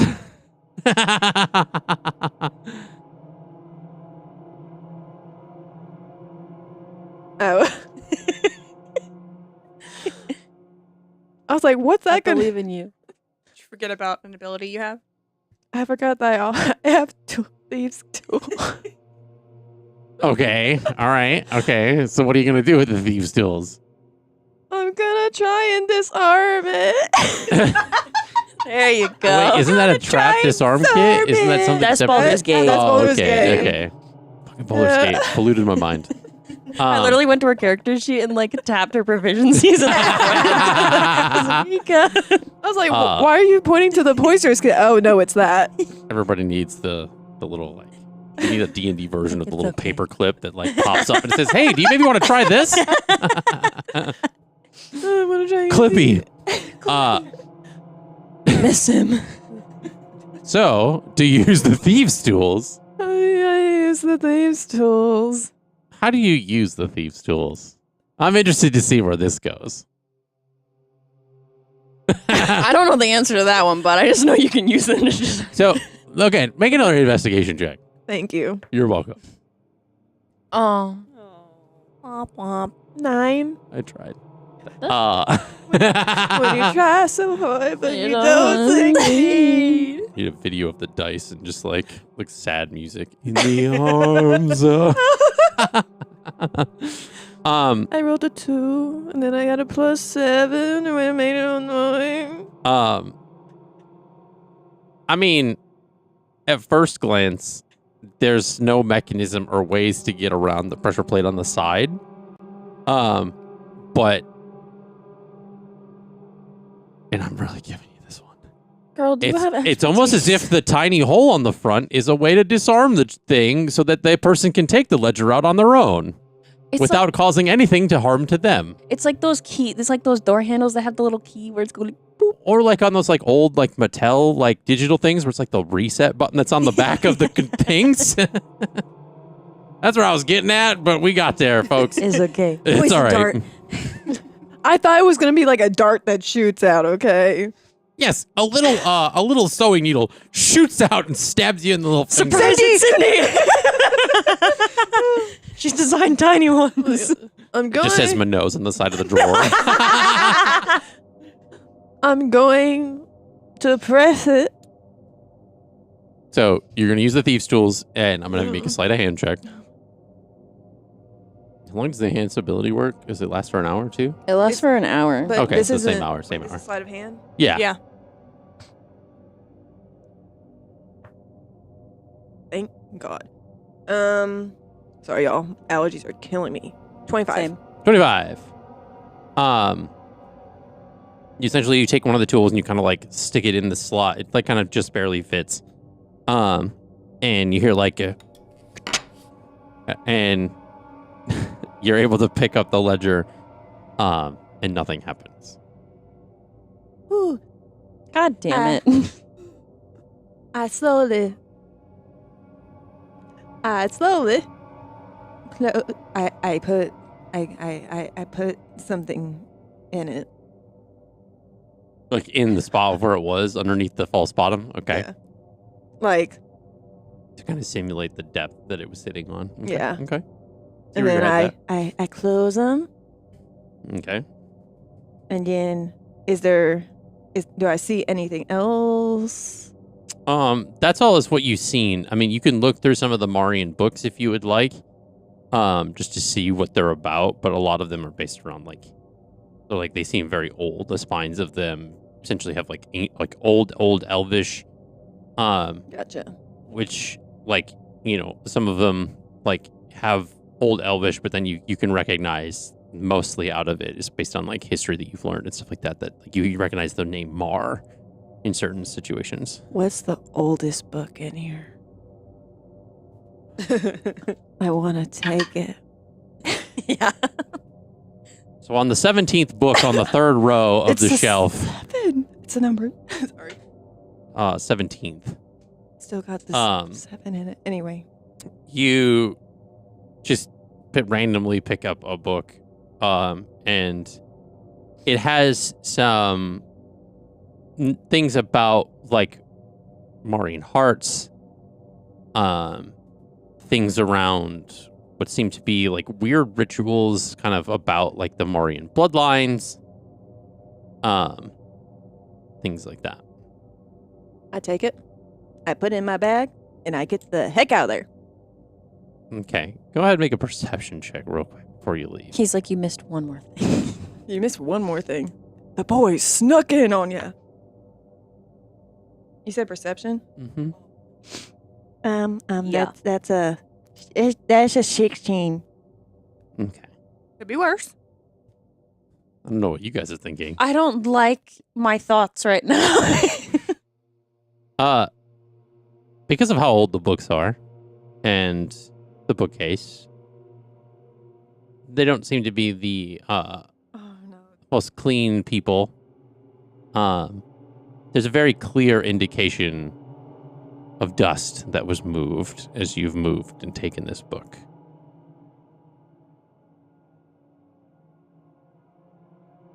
Just dust the whole room so they don't know. Spend the next 30 minutes of your invisibility to clean the room spotless. Like, whoa, what happened in here? It's so nice. It's so nice. Verity just like rearranges the books where it's like just all of them. Yeah, I like that. Like it looks like it was purposely like she's home editing it. She's rearranging them by like so it looks like it's purposely been like put in rainbow order. Okay. And then she's like, okay. Please. Yes. But this makes it, they have to spend time now to figure out what books you took because you reorganized all the books. How do you intend to leave this space? I'm gonna sneak out. Okay. Through the door. Okay. I'm gonna look through the keyhole to make sure no one's so- coming. And again, I guess I must have to defer this to you. Hey. If she picks up something, does it automatically turn invisible or no? So you're two floating I don't books. know. I would put it think in my bag. it's what's on her person. Because if your bag is invisible and it goes in the bag, I feel like that's up to DM discretion. I don't know the rule on that. I In Harry have no Potter, idea. it What the depends on the movie. Can I tell? I feel like the logic of putting it in the bag. But I don't know. Can I tell that they're floating? I mean, if you look down at your hands and you don't see your hands, but you see the books in your hand, Oh no. Yeah, anything the target is wearing or carrying is invisible as long as it is on the target's person. what about acquiring and picking Yeah, up it new doesn't items? specify. That's the thing. But it's on her person. It's on me. Okay. You don't want it to work so badly. He's like, I want a floating book. So you essentially, go ahead and make a stealth check, followed by sleight of hand. Also, never asked if there was a window in the office. There's not.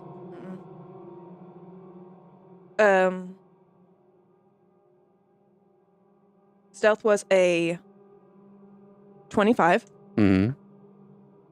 Jesus. And a dirty 20 Okay. for sleight of hand.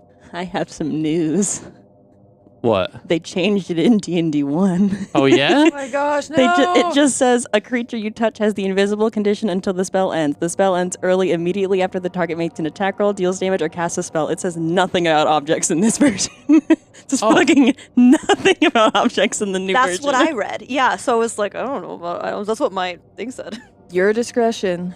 Yes. We've gone with it thus far. Damn, they were like, let's underpower the invisibility spell in our next version. What's your passive perception? 20. 20? Okay. Which is fine.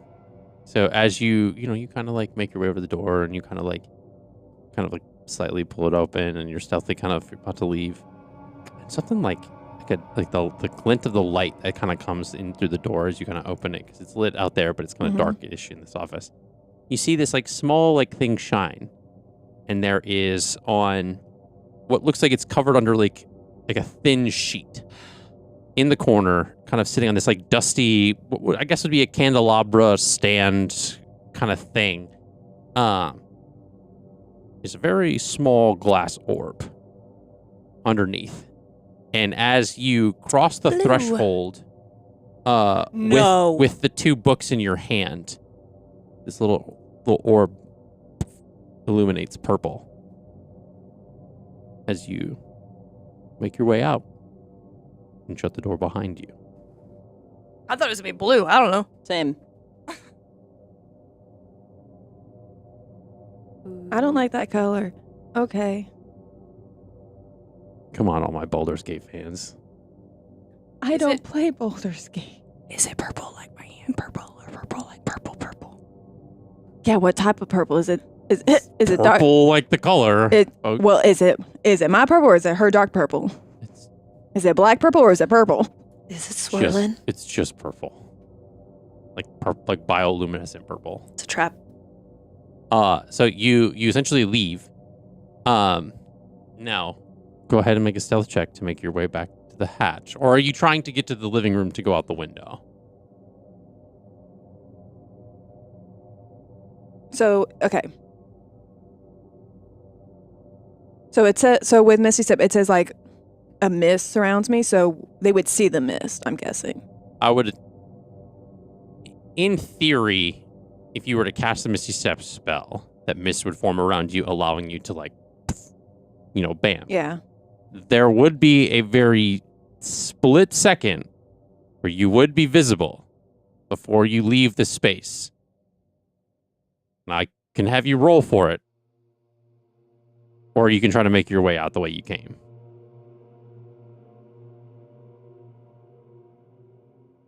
The chaotic person in me wants to do it through the window, but Eira told me not to cast spells, so I'm not going to cast spells. I'm going to be a good little rogue and Okay. listen to the paladin for once. What would Verity do?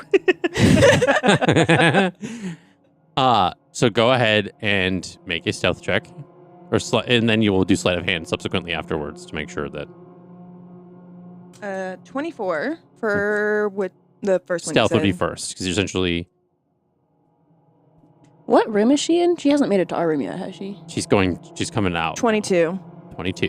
for the second one. So you kind of quietly lift up the hatch, and you kind of stealthily come out of the thing, of the loft, and you make your way down the stairs. Go ahead and give me another sleight of hand as you set the hatch back down. By the way, thank you for doing dex, not intelligence. It's saved me so much. 27. 27. You're able to get the hatch down quietly. Now, moments before Verity hit the stairwell of this loft, or this little staircase type thing, Eliana and Sable are talking to Elendor, and you notice something on his wrist. As midst of your conversation, maybe as about a couple, maybe 30 seconds to a minute before Verity hits the top of that staircase. Something on his wrist, kind of facing out. It's almost like a little tiny gem. Illuminates purple on his wrist. Now, I'm going to need you to make a persuasion check to continue to distract him so that he does not notice this. Only I had charm person. God, fuck, 4. Again. To you, Sable. Nope. 12. Man. Well, 12 plus 4 is 16, divided by 2 is 8, so Wow. that's the average. You can do math that fast. So I don't know why I do our taxes. He should be the one doing them. you essentially, you're talking, and he kind of looks down and notices something, and then with your passive insight, you notice that he now seems visibly angry. And I have a 15 passive insight. Do I see that? Yes. He Okay. essentially, his kind of like hand is like tightening around the quill in his hand. And he looks at the two of you and says, I'm sorry, remind me again. And you see this like demeanor in his voice change. Why the two of you have decided to bring me information today? I was just coming because you helped out my family and I dropped them off last night. I didn't get a chance to properly thank you. And then we got caught up in, all the lore that I've been through. But you thanked me yesterday before you left with your family. I felt like I should have thanked you again just because you really did help save them, keep them safe. And I came in because last time I was here, I got kicked out of the door and told that we should leave, as a group. So I was just kind of curious on what that meant or why they were talking about it that way. Who did this? Was it the child? It was. Was it the child? The cutie patootie. no. My son. Yes. Our friend. And he closes the book in his hand. Says, if you excuse me. No. And he Oh, Okay. Shit. What are you going to do? Well, now I'm scared. I'm trying to buy Verity time. Yeah. So, no, I demand an explanation. And I will go get you one. And he turns. I'm Very- coming with. Make a persuasion check. What Good dice vibes. gonna be nice to me? Good vibes, good vibes. Okay. 22. Ooh. What was the dice roll? It was a 16. 16. Okay. So you essentially, it's almost as if he doesn't argue against it, but doesn't necessarily try and stop you either. So he essentially just begins to walk towards the stairs.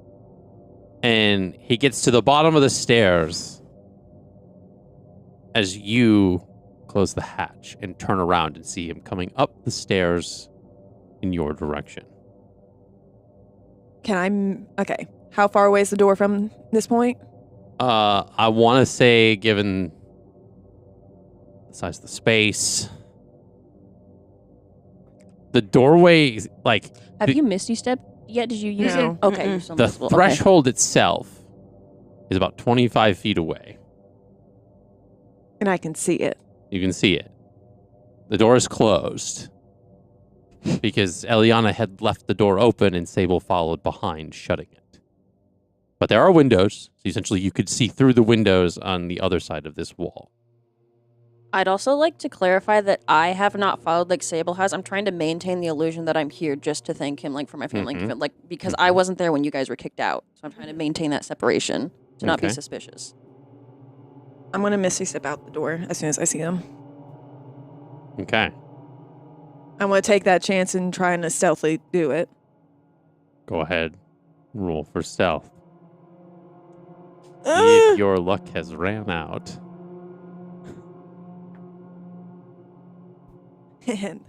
Thank you, by the way. 29. Nice. Okay. 29. I'm so scared. Now Me too. I rolled an 18 and a 1. okay. So I'm gonna go with your 29 stealth. Okay. So he rolled below a 10 for perception. I'm not gonna add any modifiers or anything because I don't have a character sheet for it. But all Rogue things coming. considered, I think your 29 would beat it regardless. So in this moment, there's this faint, almost it sounds as if it's kind of similar to the sound of an ear, when your ear kind of unpops. That kind of as this, and I'll say, go ahead and roll for perception. Fuck's Yeah, sake. did I hear? Roll for perception. Okay. Oh man, I hope I heard it. 22. 22? Good at last. Yeah.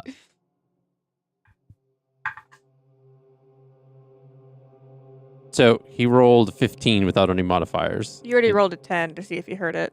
No. That was to see if he saw her like uninvisible before she vamped out. This is for as this happens, because you said a little bit of mist surrounds you before.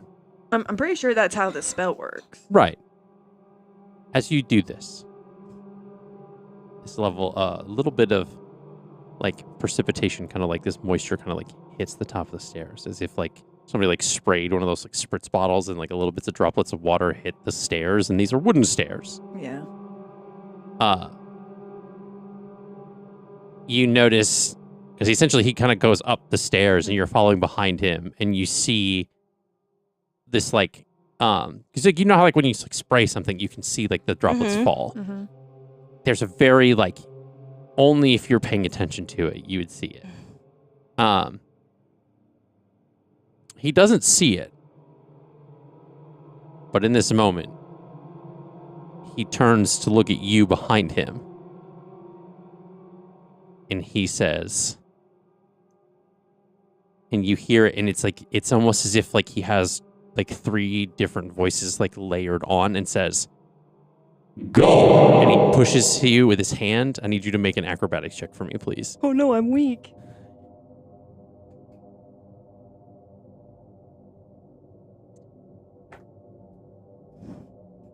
$17. 17. This essentially is the equivalency of the power word spell. And essentially like puts his hand out, and because of how close you are, essentially it does shove you physically. But you are able to catch your step like behind you. But now you have this unfaltering compulsion to just leave. And you turn around and you walk straight out the door. You breeze right past Eliana and just leave. And he looks at you. What's and then going on? Goes up the stairs and shuts the hatch. And you hear like a... Why did I have the urge to be like, I read his books? No. Not Cindy. But as you kind of stand there for a moment, and you feel and you sense like this weird like quiet in this space, and you hear above you the sounds of like crashing, Don't. things tossing around, yelling. Where's the sun? He's upstairs still, and you don't hear any sounds from the sun. So this isn't like Yeah. a like Okay. like beating the sun moment. I'm gonna be clear I on was that. like, you fucking tattletaled on the sun, and I was like, oh no. But you sense that there's things being tossed around. Yeah. And you hear like this like crashing noises and like muffled yells that are kind of inaudible. I don't know why I'm looking at my character sheet. Like, Oh, what are you gonna do? Yeah. I'm just gonna listen. I want to see if I can hear with my little elf ears if this man says anything like incriminating. Give me a perception check. Okay. Like, dude just fucking left me in here, so I mean, 19. Don't really hear anything. You can't really Okay. make anything out. So, And you hear this like one more crash before you see something kind of like on the wall in front of you, like kind of like almost like essentially directly like from like where the doorway is on like all the way on the opposite wall, and there's like a series of kind of like runes like coming up from behind the bookshelf and kind of like going in a circle, and it like shoots out, and I'm gonna need you to make okay. a He was like, leave, I'll say bitch. dexterity. Okay. Might be dexterity, yeah. Go ahead and make a dexterity saving throw.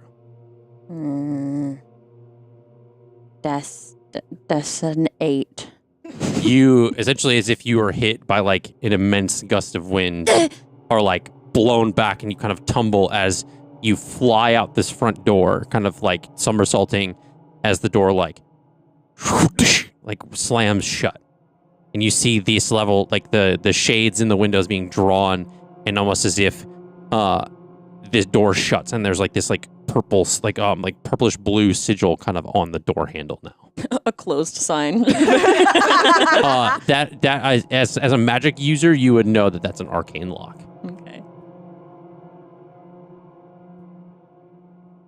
Well, I suppose we've overstayed our welcome. Hey, Table. So essentially, you all are back. Like Verity is like off to the side where Eira and Jax are. I would say we're probably a good and so 50 to 80 yards away. Like we're not close. You to the just building. moved away. Yeah. Sable's long gone. Sable had just kept walking. There was no compulsory to stop at all. She walked right past you and Jackson. Is just it kept like the walking guy through in the city. dungeon at the school that's still walking into the wall? I mean, that's probably ended. But This is so stupid. This is so dumb.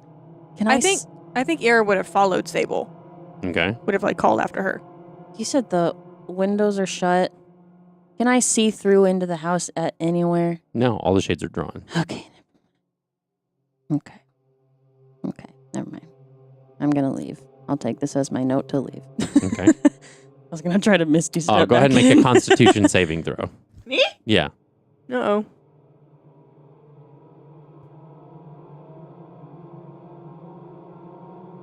I had to find my saves page. Oh, it's not very good. 19. Okay. So you 19, you essentially stop in the middle of the street and you're out of breath. And kind of almost confused as to why you're all the way over here, as the rest of the group slowly starts to catch up and make their way through the city to get closer to you. And you all now are back together as a group. What happened? That man was not as inviting as he was the first time we met him. I got buy you time. No, I got two things. I got a ledger with and she's like, That tracks. Mic drop. we're gonna hold it now, y'all. Okay, sorry, headphone users. No, it's like a hidden ledger, and it's like codec, like it's all transactions from unknown benefactors, but it was it had your symbol on it, with and it was artifacts and relics from Does Verity pull this out? yeah. Don't do that. And she It looks around slowly- to see if anyone has clocked what she's just pulled out. Slowly puts it back in her bag. Did anyone see that? You hear the whispers again in your ear. And Is the voice familiar? no, Okay, it's undiscerned whispers. It doesn't make Thank words you God. can't make out. lovely. And the book that you're holding in your hand, Don't. it almost crumbles to dust as you're holding it. All that work. And you see on the glove that you're having, the eye has burned itself through the glove. I'm gonna press digitation it so it's a single piece again. Okay. Well, sorry, y'all. I'm not gonna bring the other book out, but I did steal another book. On And my you kind of go to tap your bag, and it doesn't feel like it's in there. So wait, the ledger disintegrated a second ago? Mhm. Oh, okay. and the other book I grabbed. Because as you feel it, you kind of you almost look inside of it, and it's this dust Huh. that floats up out of it. Okay. So I'm guessing they're mad about me rainbowing their books. What? You could. It's this new system that I heard makes everything look pretty, and the dust was all. You could tell I took something. It's Yeah.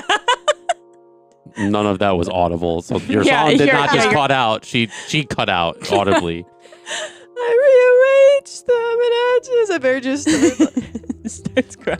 I tried my best, yo. It's okay. It was a thing, and it was a thing. It's not your fault it disintegrated. It's okay. Eira looks at Jax. What was the point of that? That was your idea. What was the point of it? Well, he didn't know that was gonna happen. What was the point? I didn't know it was gonna happen. How do we get any closer? Well, he So, found out he's a because of bad what? man. Yeah. We confirmed he's a jerk. I mean, I could. The dude These had things are accurate. other like books and all about like old like Well, dead we nobles. can't do anything about that now. But he had like nobles about from the Marian Empire, like memoirs. Great. We can't do anything about that. We can't go back in there. I mean, no, but Unless- this dude's definitely tied to like something. Like it was all Marian crap up there. What are we supposed to do? I mean, do you think we should Go don't- back? No. to Port of Mar? You know, start where it all started. That's not where it all started, Well, yeah, but it's where it ended. arguably. But There's probably some. Would you be safer there? no. Well, this place is messed up, so this yeah, is that's the what most. you get when you get this many religions in one place. So- Mm, Where do you want to go then? Home. And then not leave. Again. oh, Ever. Okay, well, I mean, we can go to Port of Mar. I mean, don't give up. Did I say that? No. I don't want to leave. You don't want to leave your home. Correct. Does that mean I'm going to leave? Probably. Doesn't mean I want to leave, though. I'm sorry things are hard for you. oh. What? Hey, Sable. That's great. Soundbite. What does your veiled one say about? Did they say anything about this? Can you do a reading again for Eira? I mean, I was a little iced out earlier when I asked her for help, but I mean, can you just do a reading? Do you know how to do that? kind of, but not really. Okay. How do we leave? I want to leave. Well, Leave the where? And go where? Yeah. I think. You're so over our Not gonna stuff. entertain it. You named it. So- I feel like I might be able to snag something for that scrying, and we could maybe try and locate your brother if he's causing all this. I don't know if that might be our next step. Mm, That's the only thing I can think of. that's a real logical step. I can't tell if that's supposed to be an insult or a compliment. So actually, growing up, everyone said that. I think it's just my inflection. People just think I'm mean. Maybe you should work on that then. Oh my god, maybe I should work on that then. Sounds like a you problem. Whoa, Okay, y'all. that was sassy. I mean, she insulted me. But yeah, you're right. I'm sorry. I shouldn't have got Did sassy I? back. Yeah, for me, it was insulting. What do you need? I need basically a gold engraved vial worth a lot of money. Where do we get one of those? I don't know. I figured we could probably go to the market, see if they have some. They didn't have any maps to the Welcome Center, so Well, it's worth a try. Okay. So are you gonna go alone or are you gonna go with the group? I'm going with her. Okay. So you all are going to the market. I'm gonna go to the mic and I'm gonna try to see if I can steal one for it if I can. Oh my god. Dude, imagine stealing 1,000 gold item. DM. Come on. He's pissed. He's mad. He's Is it still within the 1 hour? Oh, is it still within the 1 hour? No. So you all go to the market and you are unsuccessful in stealing anything of that nature, Damn. and you spend some time getting a gold vial. It takes a time for something to craft it, as well as you. He said, "I'm not entertaining." So you essentially you find like a smith, like a weaponsmith and stuff, and is able to kind of melt down the gold and give you that vial, and with that engraving on it that is assume is for divination magic. Yes. So go ahead and take that 1,000 gold out of your inventory. And I got 38 gold in my name. it's all right. I only have like 93 now. So now that you have this vial, it took some time. You guys essentially just kind of perused the market and walked around and was able to kind of just to take in Luer a little bit as you guys were kind of getting your bearings. And now it's kind of late into the evening. It's kind of getting towards I'd say it's just a little bit past dinner time. You know, it takes some time for something to be smithed, be melted down, cooled enough to kind of hand it off to somebody without it being burned or something like that. And as the sun sets, you'll get used to it. And you find yourselves back at the tavern. And what is your plan to scry? Do you guys want to do this in In a room, please. Mm-hmm. Why don't we do it in... I just know you were attacked in the inn. So Where am I going to sleep? A tree? maybe. I'm not Dawn. Why don't you sleep in our room? So that way, if they Sleep over. they attack everyone. I don't think it's going to matter, guys. But whatever. I mean, a lot of us are better And than one. she looks to Jax to We can take kind of shifts. have him make a decision for her. Well, let's go to somebody's room and do whatever the hell you need to with this big casing, and then we can figure out sleeping arrangements after, I guess. Okay. So we- our room, because all three of us stayed in the same room. Yeah. Mhm. So essentially, all five of you kind of go into your guys' room, and so you essentially initiate the scrying spell. So what that looks like, I guess, for Mhm. Eliana, is she's going to take the bathing basins that they have. Mhm. If they have a portable one or a bucket she can pick up. Yeah. If there's a window, she's going to fill it with water and then set it under the starlight. Okay. And she's going to dip her vial in it and fill it with the water and whisk it around, in the starry reflections. Okay. She's going to start kind of meditating in her scrying.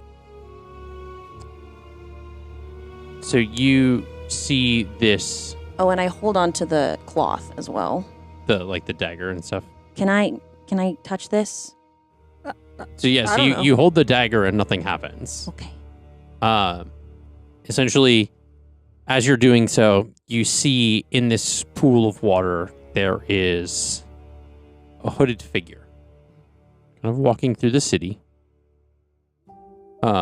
This city that we're in. The city that you're in, Great. and they're essentially they're walking through, and they're coming out of what looks like a back door to the Alderwood Atheneum. And there is a symbol on the back of their cloak. It's in the same kind of lime green kind of design as you've seen before, Eira. But only in what seems to have been a dream. You saw this before in the nightmare that Thanatura had put you through. And you all see the symbol on the back of the cloak. Mm. And in the center, of course, is the eye. Mm.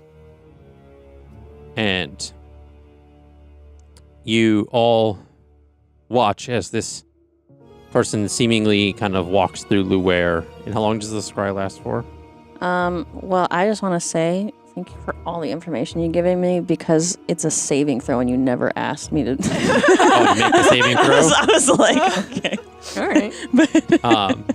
But so, right, because it's something, it's like they For notice. storytelling reasons. They notice, like, the scry if you fail, right? It says on a successful save, the target isn't affected, which means I wouldn't have been able to scry on them.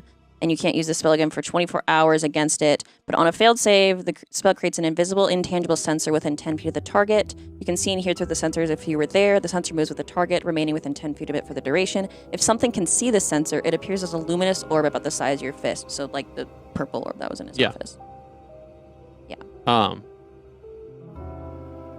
So for a moment, he's walking through the city and kind of seemingly unaware that they are being watched. Does the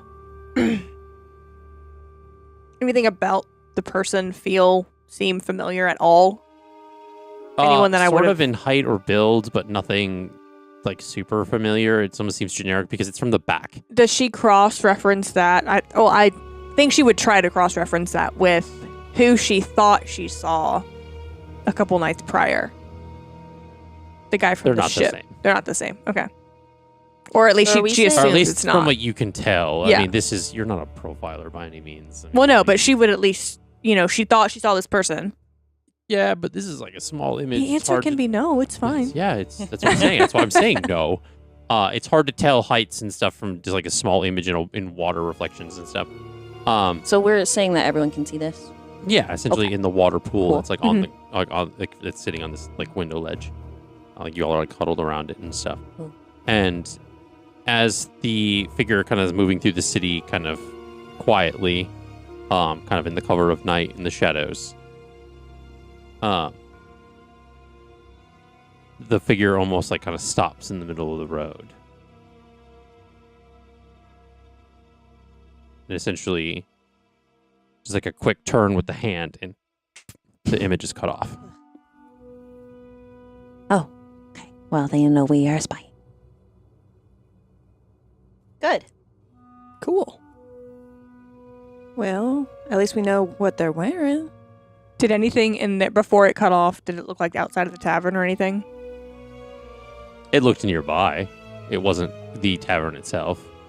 I'm also assuming they have the ability to see invisible things because my little spy orb, they're not supposed to be able to see it. Eira looks out the window to see if she just sees the person outside the window, just walking by. Mm-mm. No? Okay.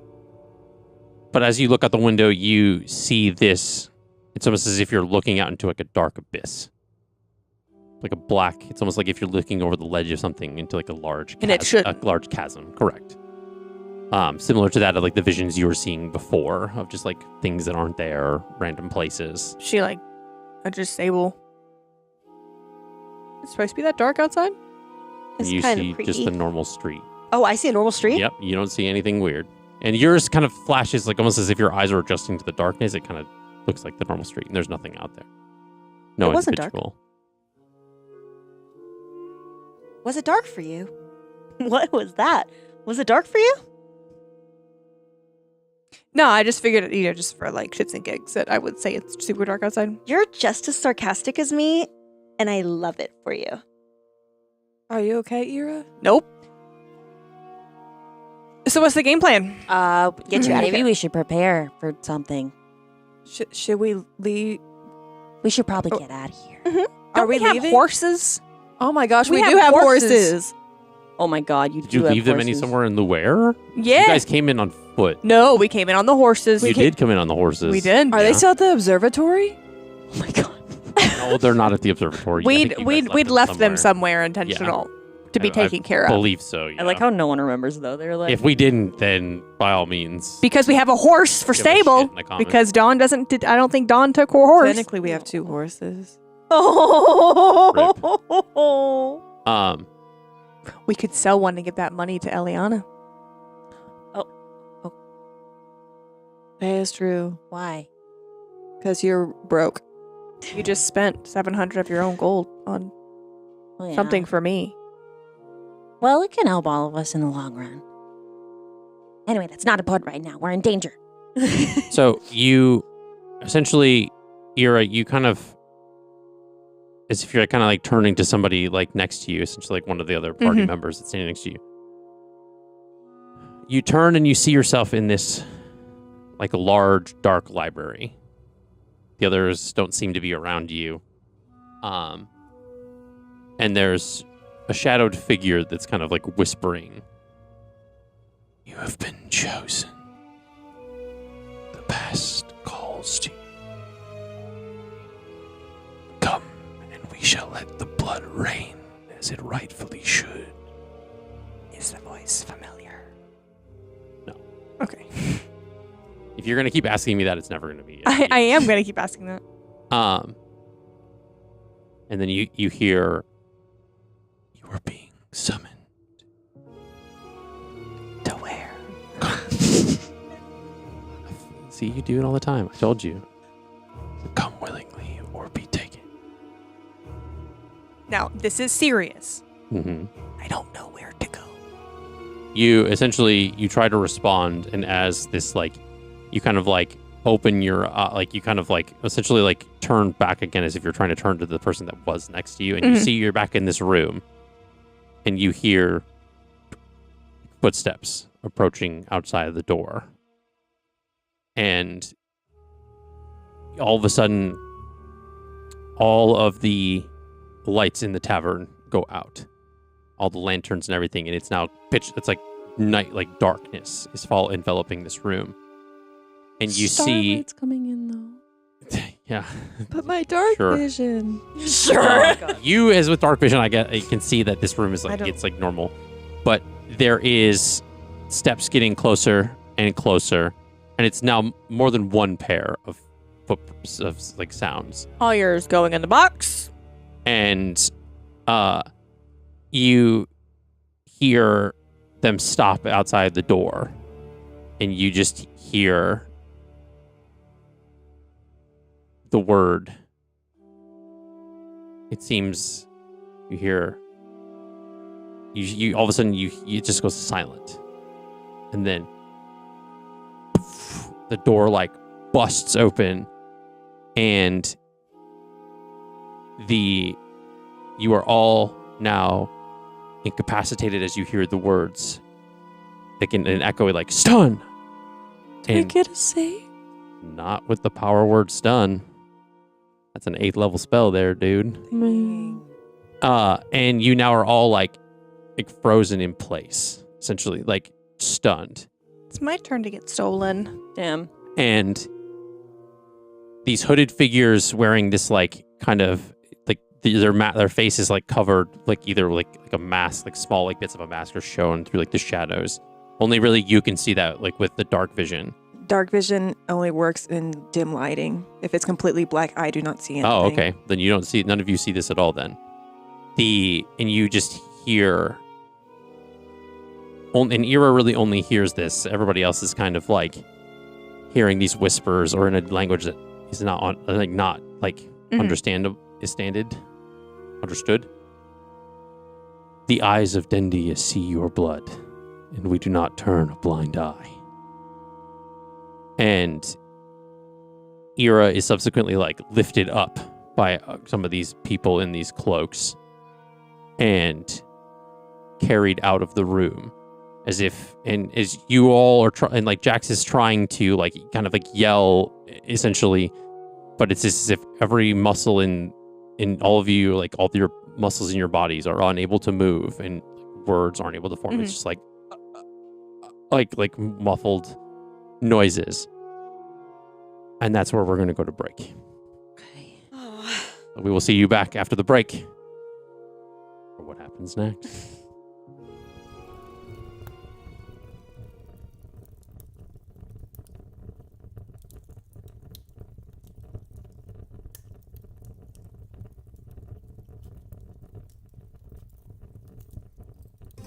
Oh, hey, didn't see you there.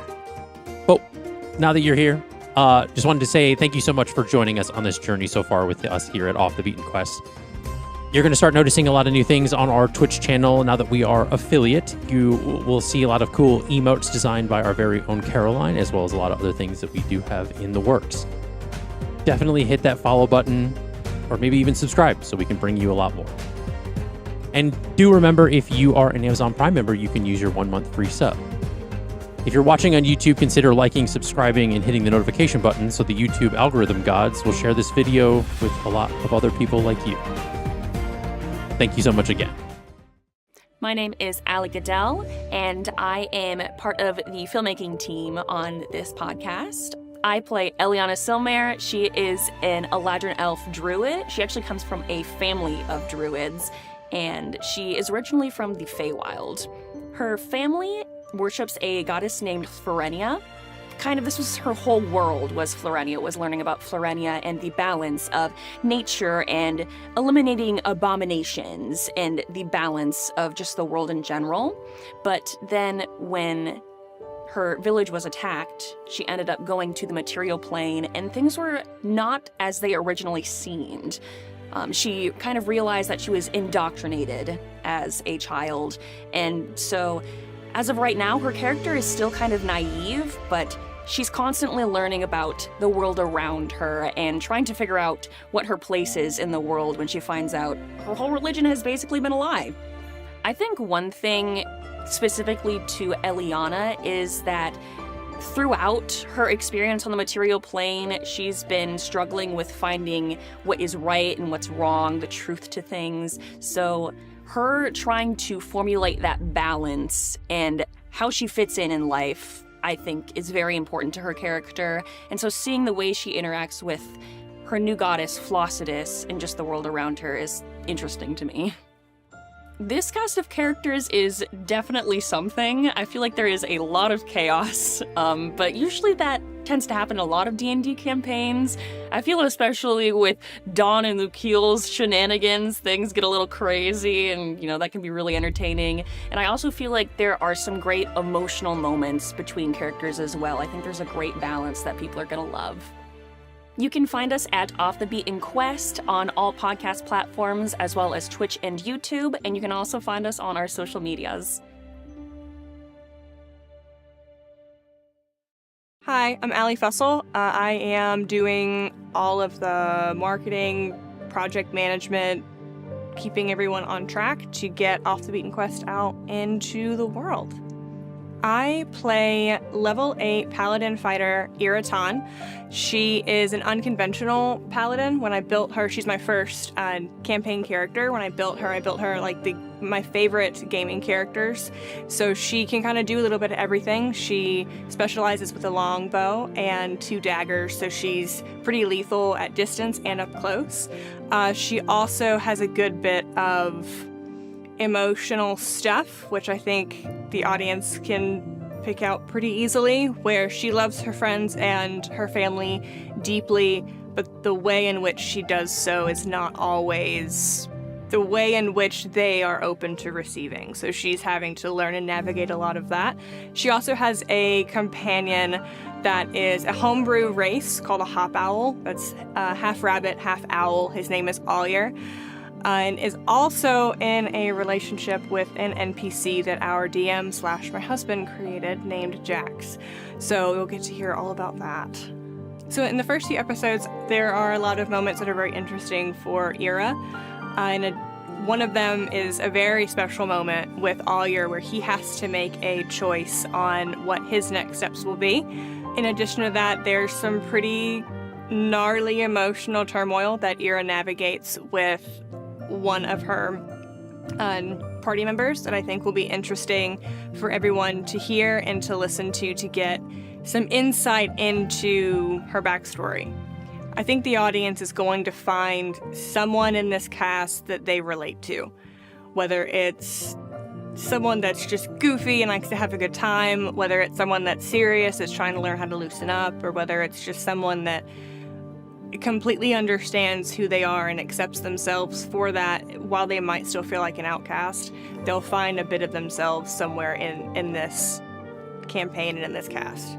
You can find us on all major podcast streaming platforms, in addition to YouTube and Twitch, and all social media, which is linked in the caption right down here. Hi, my name is Caroline Daher, and I am the in-house artist for the podcast. In the campaign, I play Sable Vale. She's a level 9 human grave cleric, and she is flirtatious and theatrical, and she really is just trying to live her life to the fullest, like consequences be darned. And something important for the listeners to know before kind of diving into Sable is that she has a different relationship with her deity, where her deity and her kind of communicate through her tarot cards and through like shuffling on their own and kind of shooting out into the universe, like her opinions. When my character is introduced, I would kind of keep an eye out for right before it, where our DM kind of like hints at my entrance, because there are kind of like little secrets in there that he set up for everyone to realize later on when we rewatch the episodes. As far as this cast and characters, myself included, I really love 2000s rom-com movies, and if you picture the movie Mean Girls, where there's a cafeteria and there's a whole bunch of lunch tables, and each table has a different clique, a different group, this table that we're playing in kind of has a picked person from each group, and we just all mesh and blend together, and it's so seamless and so dynamic. You can find us here on all major podcasting platforms, as well as YouTube and Twitch, and check out our socials linked below. Hello, my name is Sarah Matlack. I'm kind of a flex role, and so I kind of jump from task to task, just wherever people need me, I'm there. I play a red tiefling named Verity Belladonna. Verity is a rogue warlock, kind of in the trickster fiend area, which can make things quite interesting. Verity does have a mother and a little sister. Her mother is Ilma and her sister is Nadine. She also has the blue human eyes. One of the cool things about Verity is that she is showing as a tiefling, but her mother is actually human. And so one of the things that I wanted to make sure that we had for her character art and everything was that she had blue human eyes, just so we could have both representations of her father, who was a red tiefling, and her mother, who is human. We are a rowdy bunch, and I feel like with each character there is going to be someone you can connect to in a way. And that's another thing I love about this group, is that you can find a way to connect to them. Whether it's through an emotion scene, whether it's just getting drunk at a tavern, or climbing a tree. You just never know. Dreams can show someone your truest desires as well as your darkest fears. And so I would keep an eye out for those dreams and visions, because you might see them pop up every now and then throughout the series. You can find us on all major podcasting platforms, including our Twitch, YouTube, and other social medias. My name is Justin Fussell. I am the game master for Off the Beaten Quest. Outside of being the game master, I do a lot of writing, world building, filmmaking. Me and my wife, we run Imagistorm Productions together.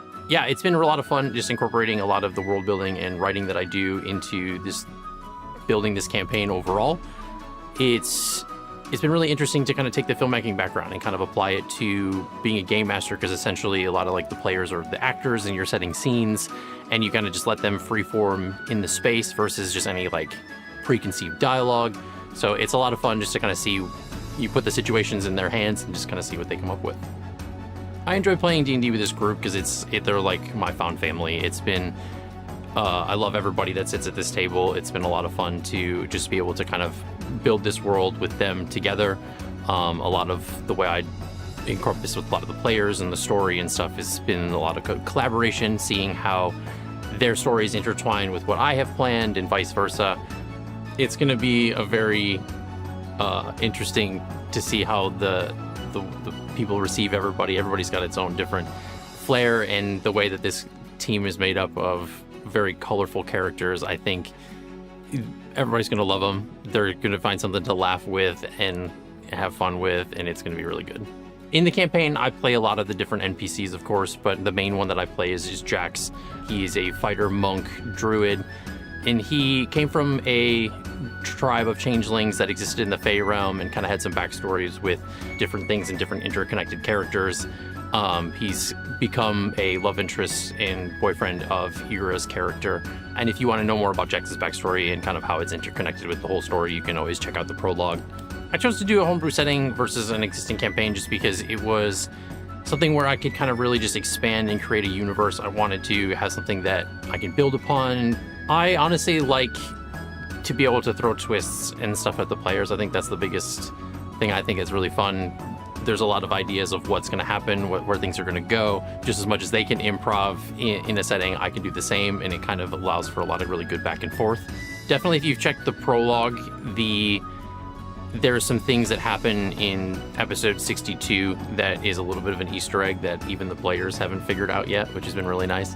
But it's going to come back around eventually, and it's going to be a really big aha moment. But I think that's one of the biggest things to look out for. It'll be a very blink and you'll miss it kind of moment. But other than that, just being really on the lookout for a lot of just the backstory and the things that how this is going to be building up to as we get into the next arc of the campaign. So they can find us on any of the major podcasting platforms, as well as our social medias and Twitch and our YouTube.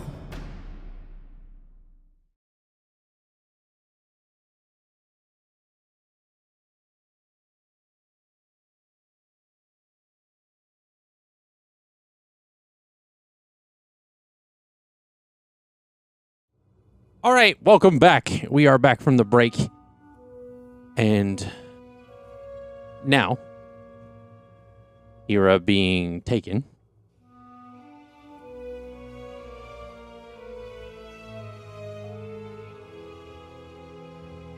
I'm just going to take this away. Okay, because there was something that was supposed to happen beforehand. Okay, so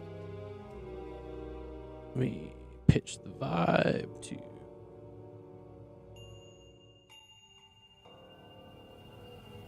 All right. So, Eira, you awaken on cold stone.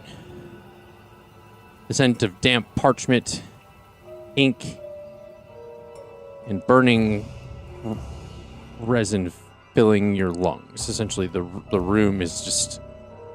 It's dark. It's damp.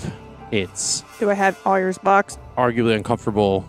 I think I would almost want to say that like the box that you put him in was almost like on one of the counters, so it didn't like get taken with you. It was just kind of like separate from your stuff. So Jax has him. So Jax has him. Okay.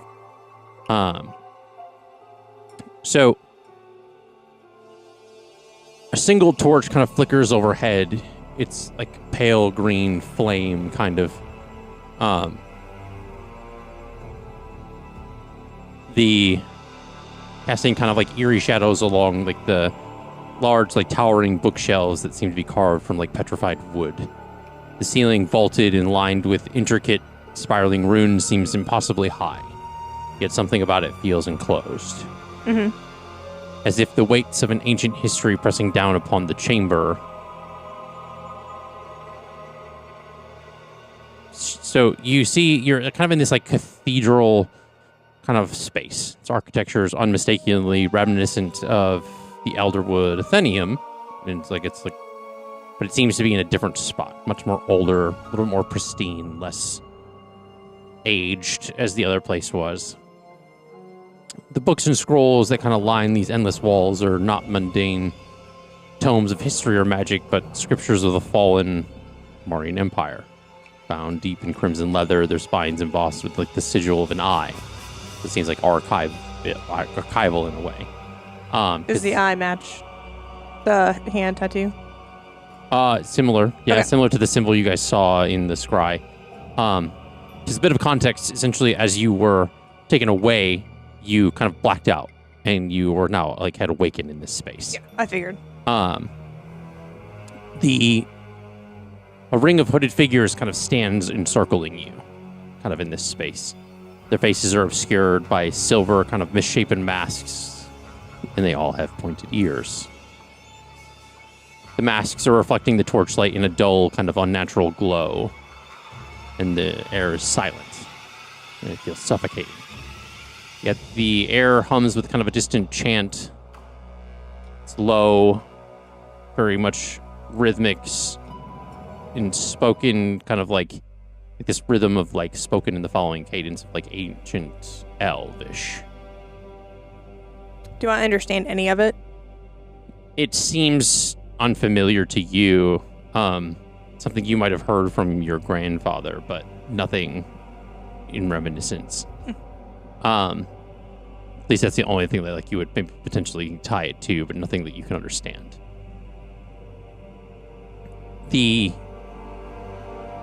At the chamber's far end is a massive stone altar that kind of dominates this space. Its surface is carved with kind of some pulsating runes that are flickering in time, kind of along with the chanting that's happening in this room. Upon it lies another figure, an emaciated scholar, gagged and bound, their robes bearing insignias similar to that of the college.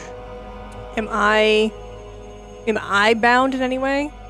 No, but you're still afflicted by this, like, the same stun that you were stuck on. You were stuck from before. So even if I try to move, I can't? No. Okay. The person on this altar, the eyes kind of wide with terror, they're darting between you and the figures the figure that's standing above them. You recognize this person to be none other than the Professor Godry Boldust from Shalestone College. A map in his office on the wall? No. This is the divination professor Yeah.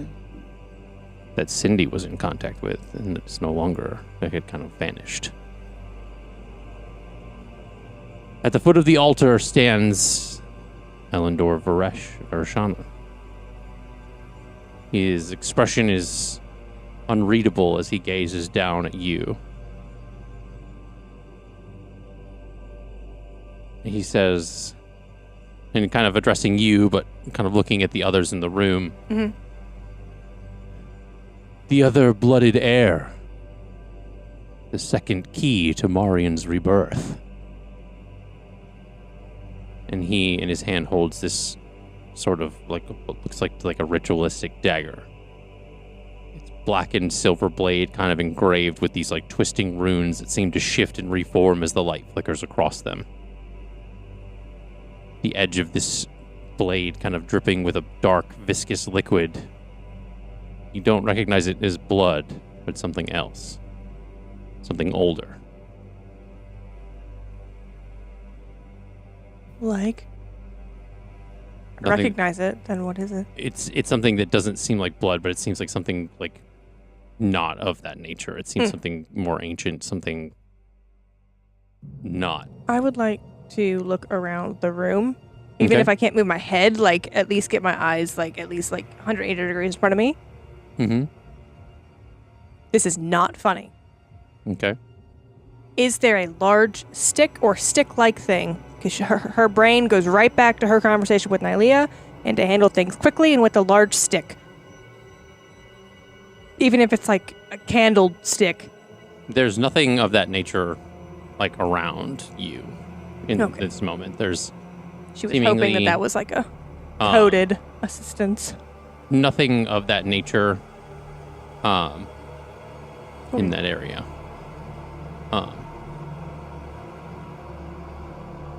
He looks around at the people in the room and says,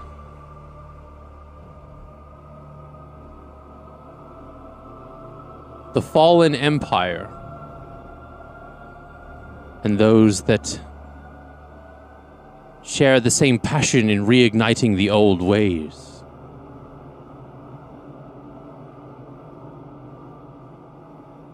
This scholar is not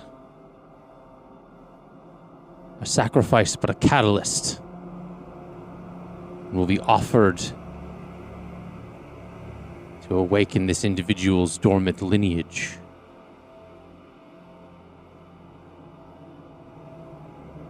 And he looks down at Eira with the knife and says, "This is not death. This is remembrance." The figures in the room all draw a similar ritualistic dagger from underneath their cloaks. And they all move in unison as they begin to walk towards the altar and circle around Gadri. As Elendor takes his knife that he's holding with the black substance, and he lowers it to now what you can see to be as an exposed forearm. Eira. Mm-hmm. Some of the other cult members kind of begin to kind of move and kind of like have moved some of your personage because you can't move it yourself, but they kind of move it so that your arms are raised. And he lowers it down, and the ooze kind of like drips down onto your skin as it gets closer. Your mind begins to pulsate as if like your heartbeat is in the veins of your head. And the veins on your forearm begin to illuminate with blue light. As the knife's skin begins to get closer, as you feel the like pointed edge of the knife on your skin. And you feel as the knife slowly moves across your arm, you feel the sharp hot pain of the blade slicing into your skin.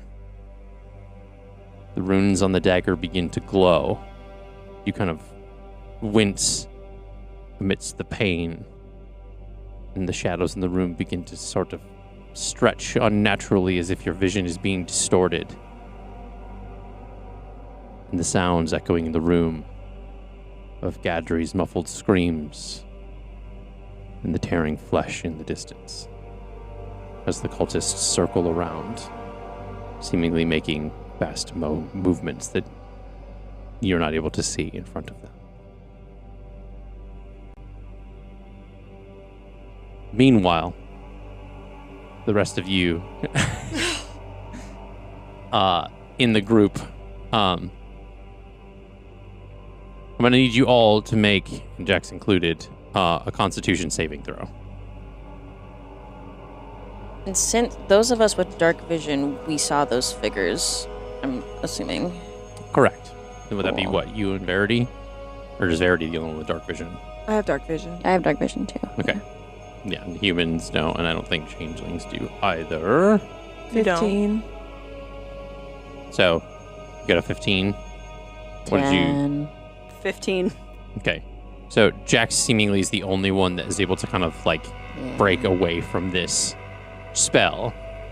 And he, like, immediately, like, races out the doorway of this room and kind of looks around and sees that, some of the other patrons of the inn essentially are starting to kind of be confused as why the lights are out.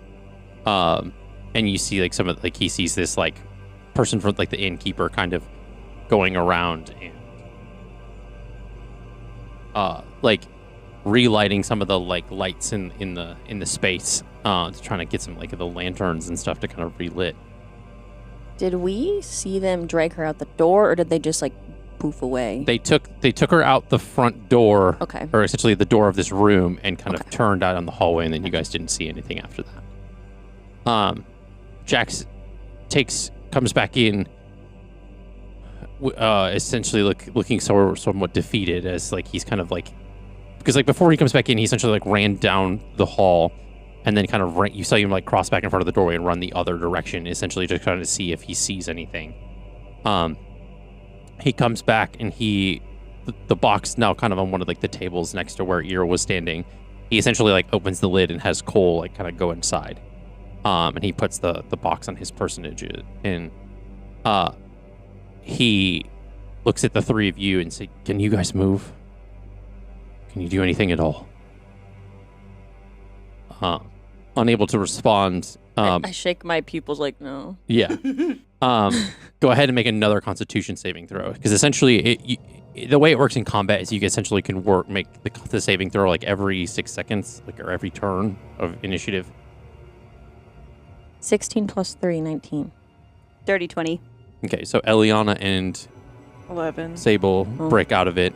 Verity still seems to be afflicted, and as you all kind of like start to limber up, essentially from being stiff, because essentially I would think that you guys were like this for at least a good hour, if not a little bit more. Whoa. Before you're able to like break away Spell from this. lasts for an hour? Holy shit. I can look back at the spell and see. Yeah, it says the duration is instantaneous. The stun target can make a Constitution saving throw at the end of each of its turns. On a successful save, the effects of stunning effects end. So essentially, like, you guys would have been trying to break out of this essentially like every 6 seconds or so.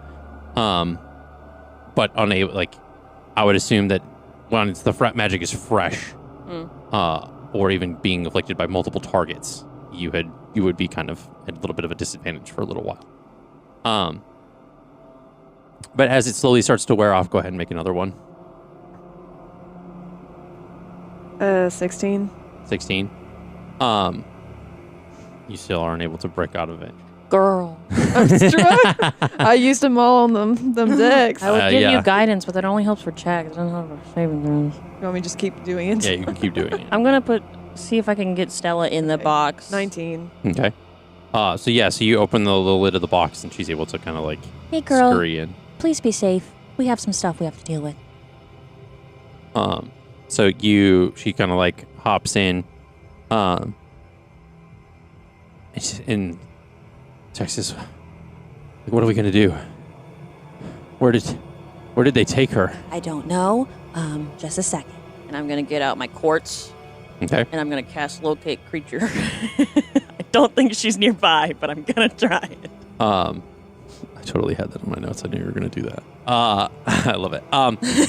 And so you essentially use the locate creature spell, and essentially I would think it does the same thing where it kind of like spins like a kind of like almost like compass as it spins in the palm of your hand, and essentially it's pointing in a direction. Okay, so she's around. She's around. We gotta go. You ready to go?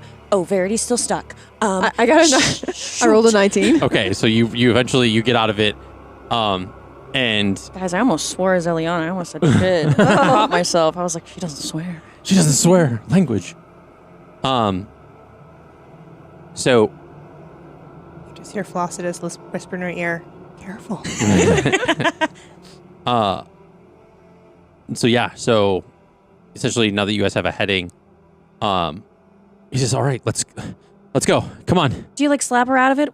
How does this work? She's good. Oh, she's yeah. Okay. Yeah, like I think as you were like you bring out the crystal, she kind of like Okay. stumbles forward a little bit. It's like, okay, that was a lot. All right. Okay, she's this away. What are we doing? Let's go. Okay, but Let's like, go. do we need to prepare something? Like, what are we getting into? Did you guys see anything? Like when she was Yeah. taken? There were cloaks. There was and people in symbols. cloaks that grabbed her and took her out the front door. I don't know where they took her though. They were wearing masks. We saw the symbol. Yeah, essentially as they turned around, you would see the same symbol on each of their cloaks. They had the symbol that was in the scry. So definitely them. All right, let's go. Oh, I wish I could prepare my spells for this. Okay, let's go. Okay. So you are all like kind of racing through the streets of Luare, and you are essentially guided back through the Alderwood Atheneum, or that led back to there. The same arcane lock still on the front door. And I'm gonna punch the window. you're gonna punch the window? Yeah, dude. Okay, go ahead and make the roll for that unarmed strike. They kidnapped my friend. For unarmed strike. Yeah. Can I hit it with my quarterstaff? Sure. That's a 12. I wonder I don't know what the AC of inanimate objects is. I don't know. It would be glass. Like glass is going to be weaker than like oak. Yeah, Can they're I- not fucking treated glass. Yeah, we're in the... Yeah. So it's arcane locks. So no magic can get through it. Correct. Let's Gotcha. see. I think it... Uh, Oh, I know how this... damn. You said I recognized the spell. So this is from an actual D&D website. Yeah. The armor class for substances, cloth, paper, and rope, the AC is 11. Uh-huh. Crystal, glass, and ice is 13. God So you like take the quarterstaff and you like hit the window and it essentially like bounces off a little bit.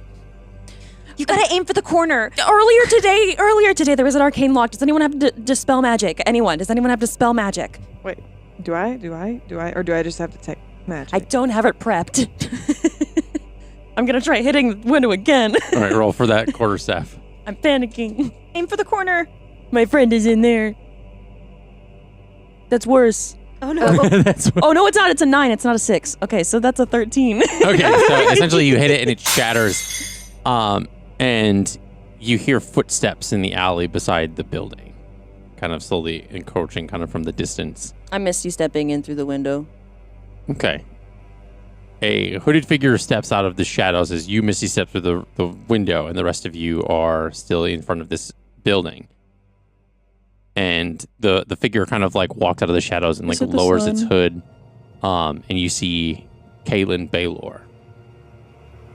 Is this the new navigator? This was the navigator from the ship. Try to tell you guys. Nobody would give me the bait, though. I didn't want to meta Knew game. it. And as he does, he essentially Can Verity throw her dagger at him?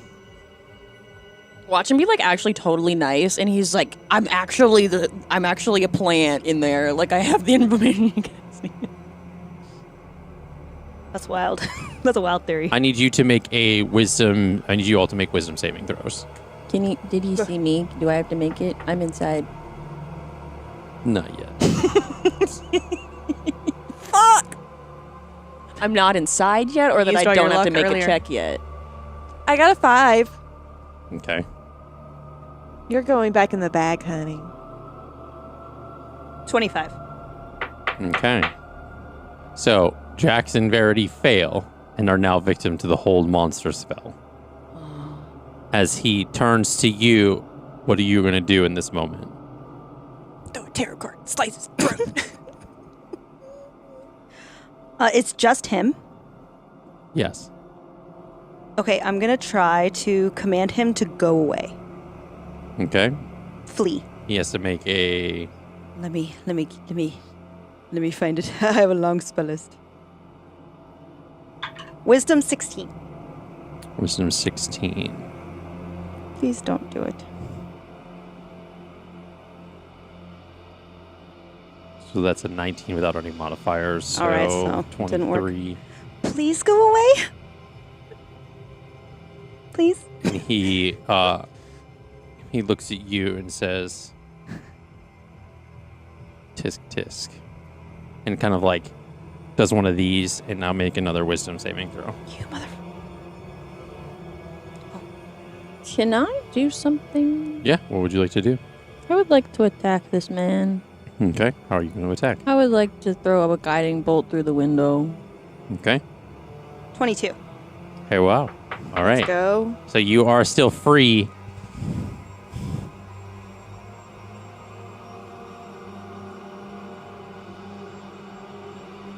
All right, go ahead and roll What? for Like your it's attack. hard? Very Elwood. Right. Okay, here we go. Is my friend in there? It's only a 12. My friend's in there.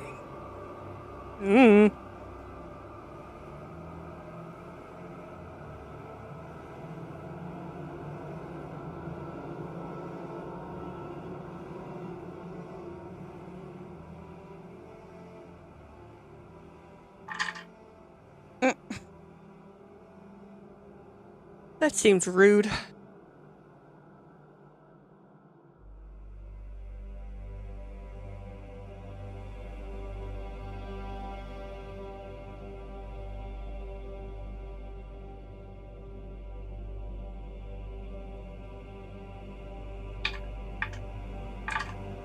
That sounds like a lot Stop of it. dice. Stop. Stop. Let me check my spells.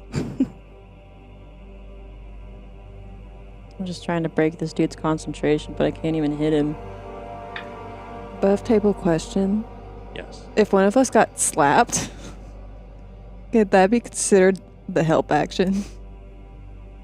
I mean, you're paralyzed. I know.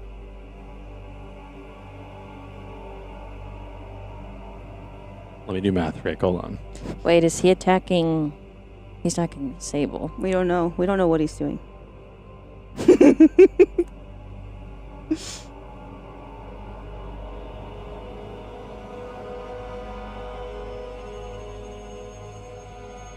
The rules lawyer in me is fighting to get out to check what fucking hold monster is to see if I can break it, but I'm like, I'm not gonna. How many hit points do you have? Oh no. Sable?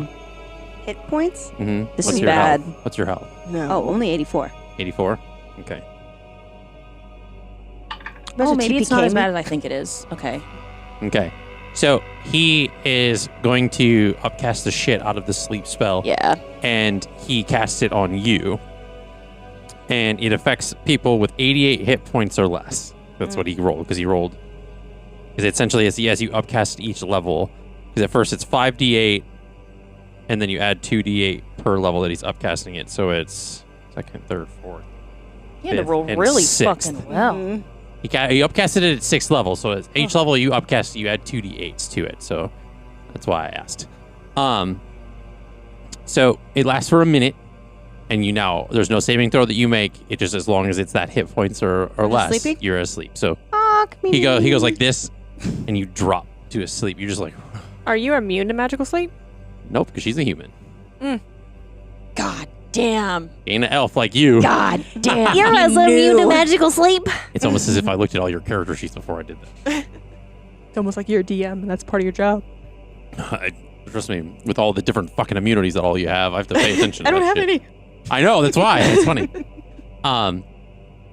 So you cast the guiding bolt. How much what did you roll for the attack, right? It's essentially, or do you just straight attack? I only rolled a 12 to hit. Okay, so you essentially, he gets hit with like this like burst of light, and he looks at you through the window, and essentially he and make a wisdom saving throw. Is this to avoid the charm condition? Does hold monster considered charm? Nope. It's I don't it's paralyzed. Nope, it's not charmed. Yeah, no, you're right. If it was charm monster, then yeah. Please.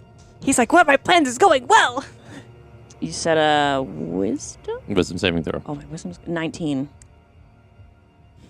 No! Nope. He learned from Sable. So you now are like kind of like frozen in this like position in Yeah. the window after like throwing the guiding bolt. He kind of like I'm frozen mid-duck. Yeah, you're kind of like going like mid duck. I'm gonna need. So what is your passive perception? 20. 20 and mine's 18. There's something where like Jax like sees something and you like something kind of like a shadow moving on the roof, one of the rooftops, or like a couple of them. Are we in initiative? No. Please be the Krungs. Back. That would be so funny. back with Eira. Let me cook. Eira's Maureen power starts to kind of erupt in the room.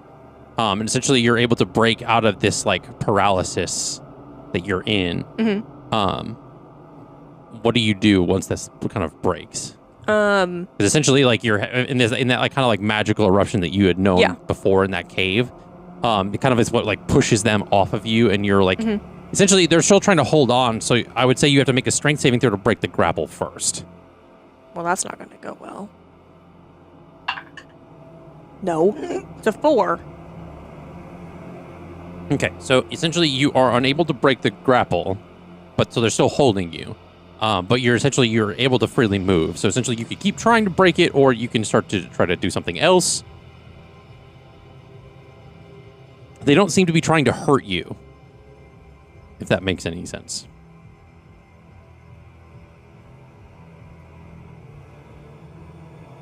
Anymore. Can a weapon be my knee? Consider it an unarmed strike if you're trying to hit somebody with your knee. How about the heel of my boot? If it is not a tangible weapon. So what I would like to do is I would like to use True Strike. Guided by a flash of magical insight, you make one attack with the weapon used in spells casting. The attack uses your spellcasting ability for the attack damage rolls instead of using strength or dex. So true. And it can be radiant damage or weapons normal damage by your choice. I don't think True Strike, it essentially says the weapon cast in the spell. So essentially, if you're trying to do an armor strike to essentially hit one of them. Technically, fists count as weapons. I can't use a fist. That's why I asked about like a knee or like my foot. Right, but I feel like that would apply to body part. I don't know. That's your rolling. That's your decision. It says, from the words of the spell, it says the weapon in the casting of the spell. So essentially, like. Okay, that's fine. I mean, but you can still make an unarmed strike. That's fine. I'm going to instead cast. It's also a cantrip. Word of Radiance. Okay. Burning radiance erupts from you in a 5-foot emanation. Each creature of your choice that you can see in it must succeed on a Constitution saving throw or take 1d6 radiant damage. Okay. I can. Cantrip upgrade increases 1d6 when you reach levels 5, 11, and 17. I'm a level 6 paladin, so I'm going to upcast that to 2d6 instead of 1d6. Okay. So what saving throw? Constitution saving throw got to beat a 13. So only one of them succeeds. And I'll say that Elendor, the one that's standing in front of you, is the one that succeeds. The other two fail. So essentially, it erupts, and these two that are grappled, like kind of trying to hold you down, kind of get pushed outward as like the like bright light kind of like afflicts them. They take 8 points. Okay. Of radiant damage. And Elendor says, "Don't hurt the air," and like kind of like keeps moving. Like these like Are my other hands cultists free now? Yeah, you're free now. Do I have my daggers on me? You do, but you do not have your bow. That's fine. I don't need my bow. Go away. You saw that, right? Yeah. She's fighting her computer. Great. So those are coming out.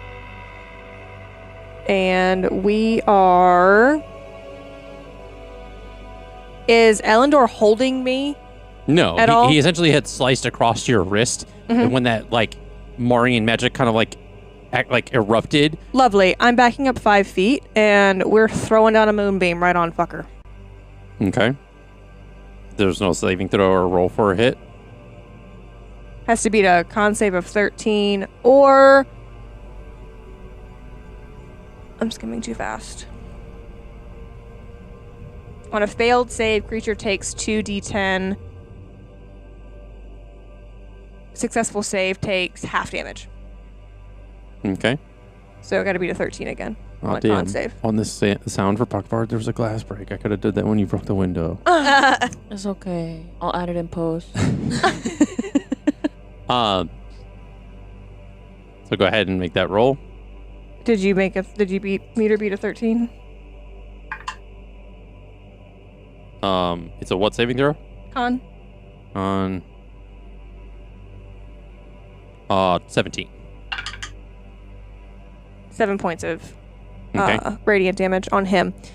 So this moonbeam like comes down, and he's like kind of burned by the moonlight a little bit, and essentially kind of like tries to step back out of this. As he's kind of stepping back, the other cultists that were surrounding Gadri kind of move away from this like bloodied body, and essentially you're starting to kind of like also start to run towards you in this moment, kind of like all kind of running past Elendor as they kind of starting to try to get closer to you. She's gonna give it a second. When they get close enough, she's gonna Misty Step to the professor. Okay. Smart.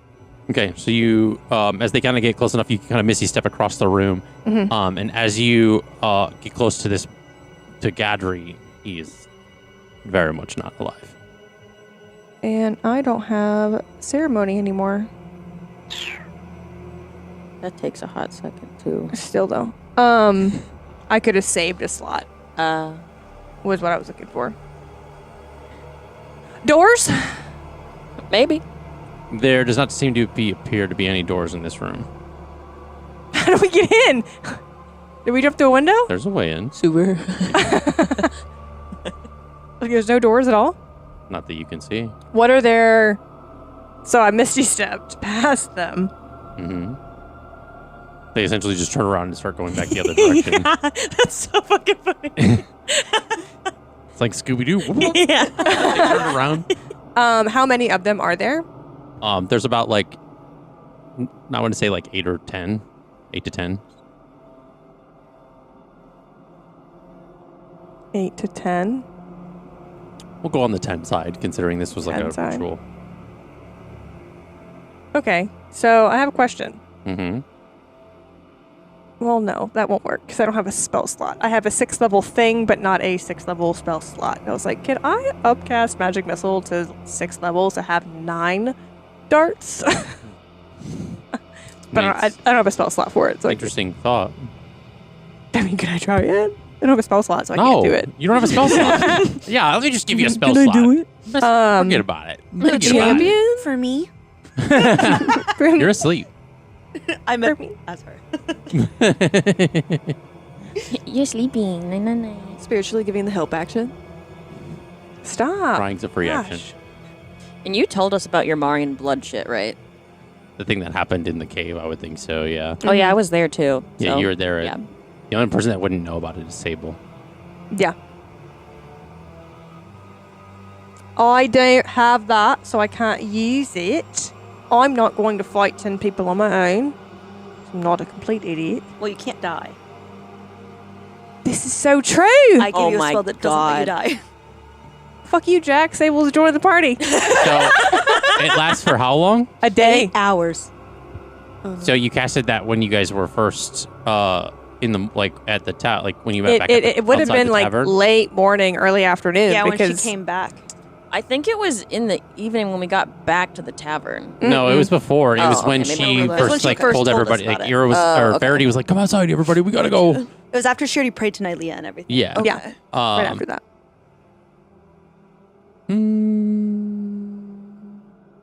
Don't let her waste a spell slot. Come on. She can't die. They're valuable. Technically, it's been 8 hours. How technically? How? How Like right down to the second. It is like I'll give you the- 30 minutes. It's How like about the middle that? of the 30 night. minutes to not die. 30 minutes to 30 seconds to Mars. Cat. 30 seconds to Mar. Oh, shit. That was good. I can be funny. So that moonbeam's still going. Yeah, How stupid are these guys? they're not. Can I move it? You can try. How much damage are they taking? 2d 10. I mean, you can move it. You can only move it to one spot. You can't continue to like move it around. As long as I have concentration, I can move it. Okay. Just because we're kind of in a non-initiative wiggly wiggly space right now. Who looks to be the most threatening?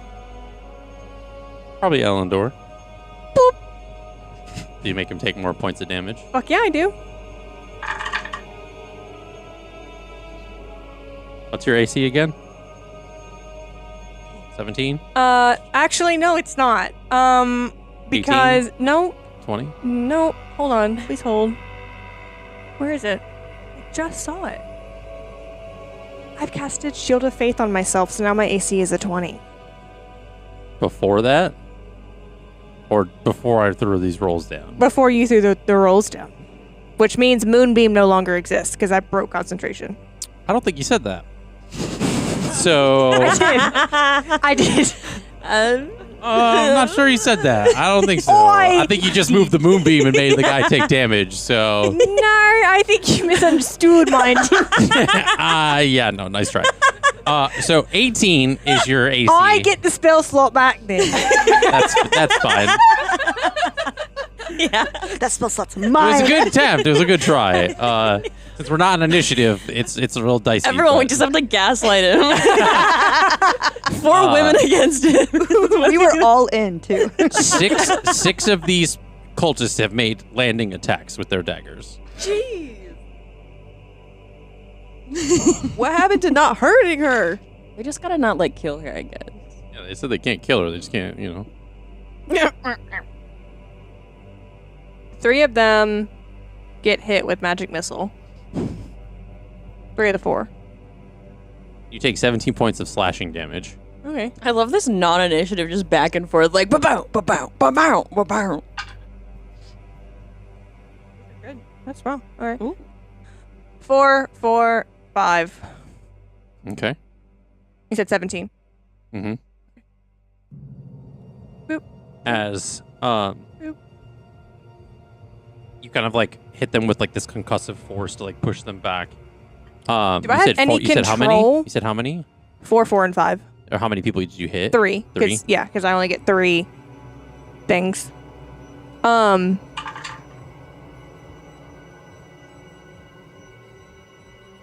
I finish what I was gonna do? No, 5 more people hit you with more Why? knives. They're still coming at you. I was gonna do a thing before you rolled the dice this time. There's 6 seconds in each technique. And I have 2 more casts of magic missile, and I was gonna use one of them. Because I have a use in 2, like yeah. Okay. You threw the magic missile out after you got slashed. and then I immediately bam. And then it lets you didn't say Misty Step, first of all. You said magic missile. Because I was counting the damage. So because you were counting something, you meant to say something else? I hadn't gotten there yet. Right. So essentially this back and forth, we can do the back and forth, right? Like I can roll, you can roll, I can roll, you can roll. Technically, Misty Step's a bonus action, so not an action. So Okay, so you Misty Step where? as far away to the other end of the room as I can get. Okay. I Can feel like I this would roll? be solved with an initiative. They're like, it's my turn. It's my turn. Good word. Can I roll to see if there's an entrance or an exit? For perception? Yes. Sure. Thank you. I don't want to take your word for it. It's an 18. I mean, you don't necessarily see it. Like, again, you're just looking around and you just see bookshelves. Like, bookshelves and the altar. Secret bookshelf. I have a use of detect magic. Does that do anything worthy? Taking up a lot of time here, Chief. It's been a little bit more than 6 seconds. Well, I missed you steps, so I bought myself time. Yeah, but the 2 cultists that you had previously hit with the radiant damage on the other side of the room, essentially, are over where you just I figured went. they were running. That was the other 10. That was the ones that killed Godry. There's essentially 12 cultists in Elendor in the room. Okay, there's 12 of them in Elendor. So Understood. You know, I'm trying this new thing of like theater of the mind, so I don't have to like make a battle map every single time that this kind of stuff happens. But you know, Well, yeah, but like 'Cause- initiative might help. 10 of them were around Godry. Yeah. You were being held by 2 with Elendor in front of you. You did the radiant damage to push the 2 away from you and broke free and did Moonbeam.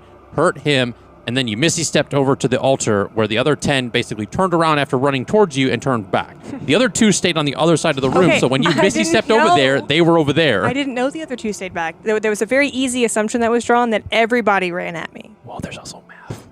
12 is 10 plus 2. I don't think we knew how many there were. But now we do. I guess you're right. I should have painted that picture a little bit better. That's my bad. We're just confused. It's okay. Again, I know initiative in a battle map would help, but you know, that requires like time in a day. That's okay. So essentially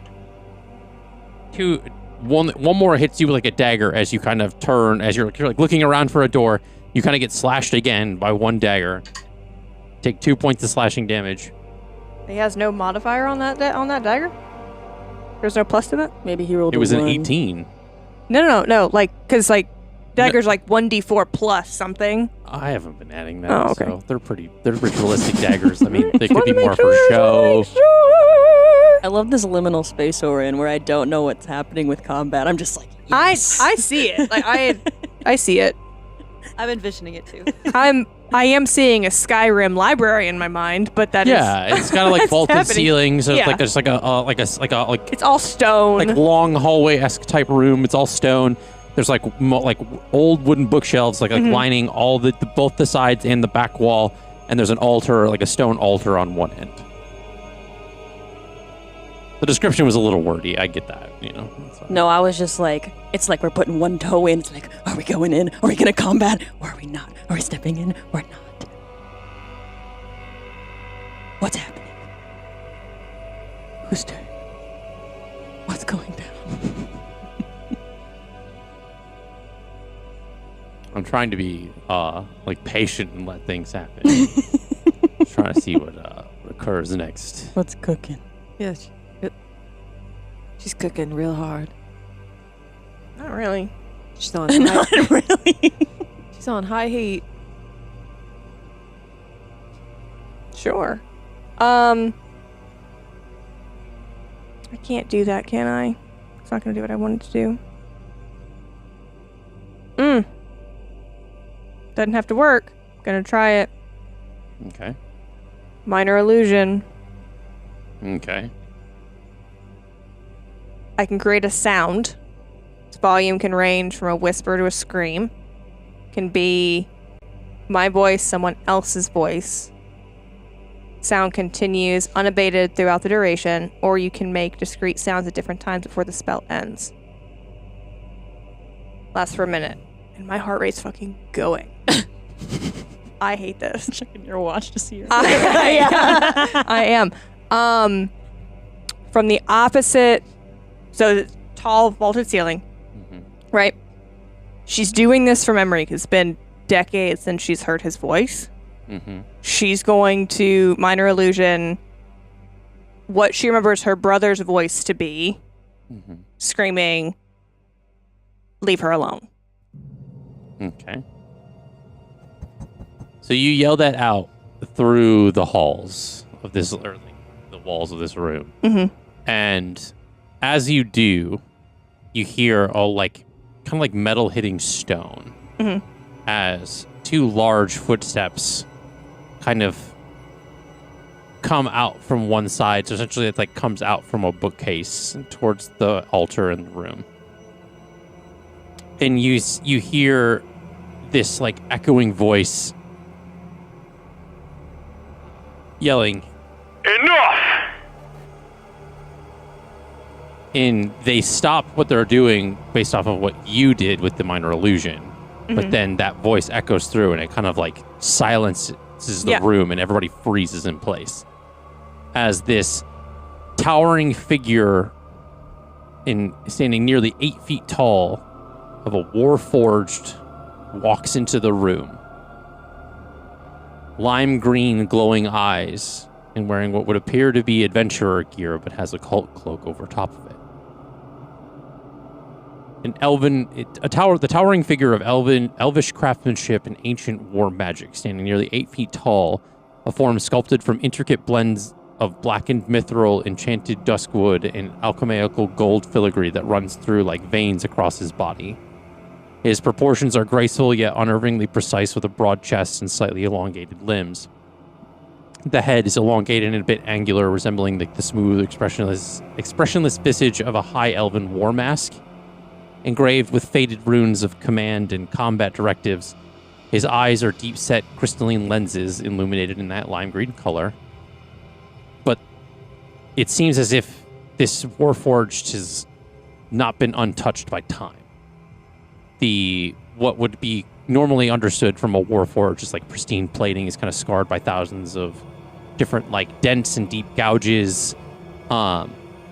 There's vines and lichen that have grown into the crevices of the armor and remnants of centuries spent in ruin and kind of dormancy. His right arm seems to be partially kind of replaced with like what looks like scavenged metals and kind of archaical gears, kind of like it looks like it was repaired or like kind of fixed. He's wearing the cult cloak over top of it, and he steps forward. And you can see kind of on one of the exposed pauldrons is that there is a sigil on one of the pauldrons that resembles that of, from what you've seen, to be as like a Marian sigil. But it's somewhat barely recognized given that like the age and battle wounds. And you can see as he steps forward, the cult starts to kind of like part and like break towards the walls as he kind of like steps in. And even though people that are near you in the back of the room break away from you. And she's going to hold her ground. So like take like a fighting stance. She's not going to jump at him or anything, but she's just ready. The Warforged slowly walks forward and it says, see you, sister. And it steps forward, like it kind of gets closer. Can I see him, or is he just in this thing? The voice is coming from this Warforged. Yeah, so he's. It seems mechanical, yet it's still like very much resembling. It's as if like some like kind of mechanical voice and his are being overlapped. And it stands about maybe like a foot or so from you. And towering above you by at least like 2 to 3 feet.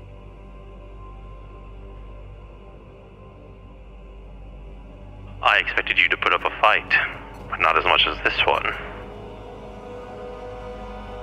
You scared? Why don't you come out and say hello? And it kind of like leans down and says, Are you? She's making eye contact. She's firm. She's if she has to, like, she's thinking in her mind, she's like, I did not lose everyone up until this point to cave now. mm-hmm. So no, she's not going to buckle. At least not with him in that form. And he says, Elendor, finish the ritual. and Elendor kind of like slowly kind of like skulks like kind of close to you, with the dagger, and essentially the other two kind of like cultists that were behind you kind of come back up on you and kind of like go to like grab your arms and raise your forearms again. You let them happen, or do you respond? Do I have any control at all over the, like, Marian rage? What does he want to do? Push them off?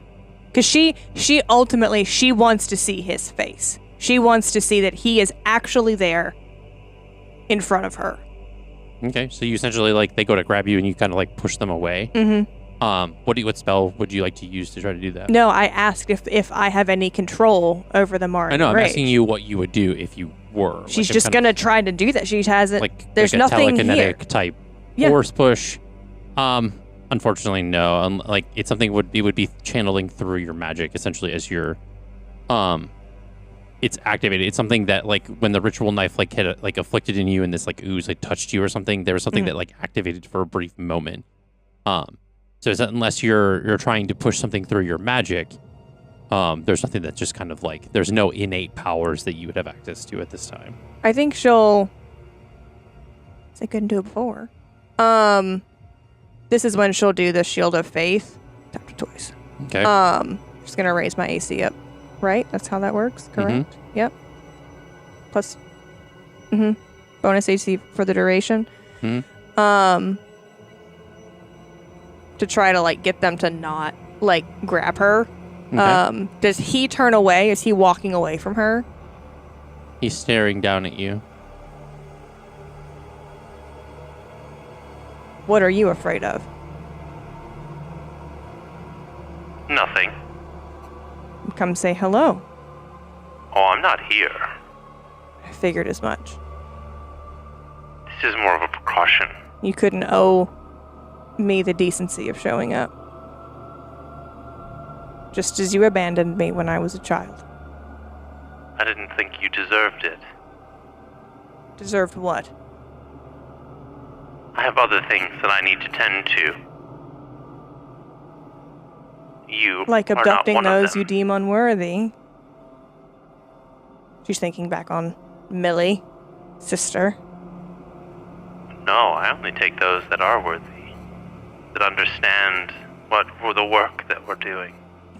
What work is that? She's trying to buy time. Yeah. She's trying to buy time. Elendor kind of comes up and, like, grabs your wrist, essentially, too, like, and he takes the dagger and he goes to make another, like, cut into your wrist. She's gonna pull her arm away. Okay. She has an AC of 20 right now. So It's not, too, so as far as grappling is concerned, it's not. It's more of a strength check, not an AC check. So essentially... I mean, that's fine. I'll roll for it. Okay, go ahead and roll for strength. So you did cast Shield of Faith. I did, Yeah. yeah. Okay. But I did it later. Yeah. None of you feel good. Also feel like I'm gonna like say fuck it to all of these rolls because of my hand.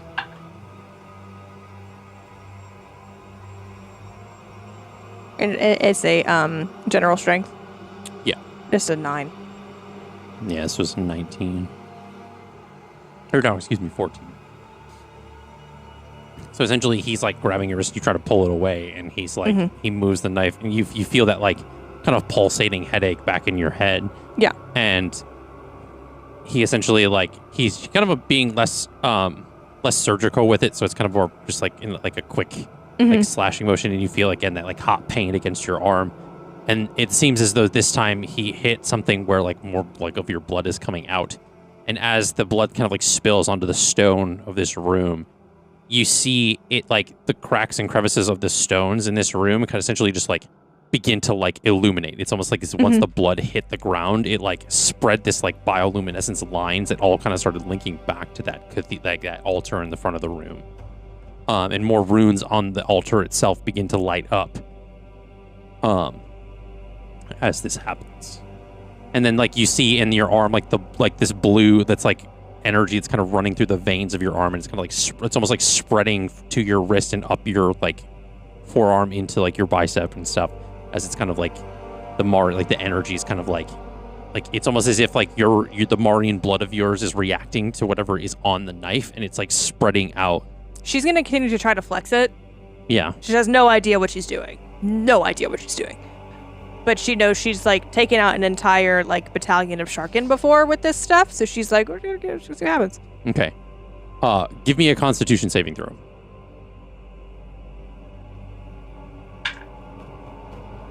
Seven. Is it good or bad that it's low?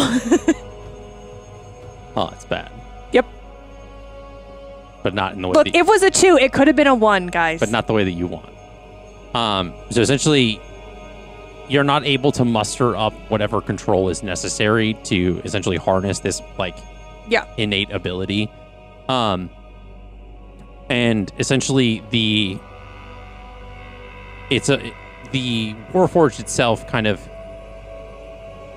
in a quick flash essentially is like it's almost as if like it's moving with speed that's like way higher than what a normal person would be. And you see as it's looking down at you, kind of like as it like had stood straight up, it like almost like moved over towards you, and it's now like standing almost like kind of like quickly behind you, very much like an anime like quick like slash, and you feel this like intense like force pain as like it kind of as if you had been punched like several times without even seeing it happen, and you essentially like cough, and there's like a little bit of like blood that like coughs out of your mouth when you do that, and you feel as if like a couple of your ribs have cracked.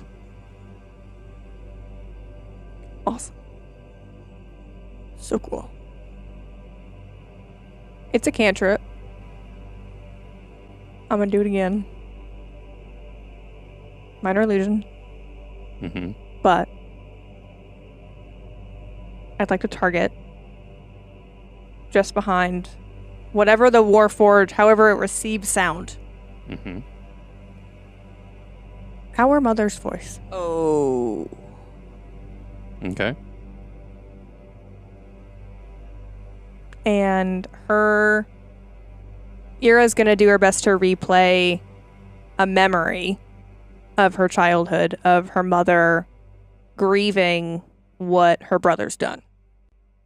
Okay. So something that I think her parents wouldn't have realized that she'd heard. To try to just like make some kind of a plea.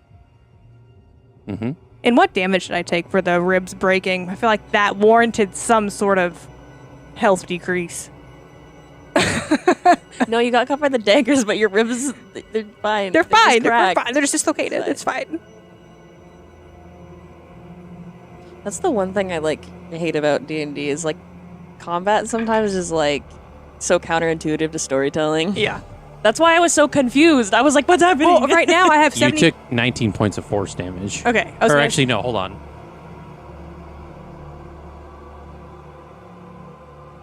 44.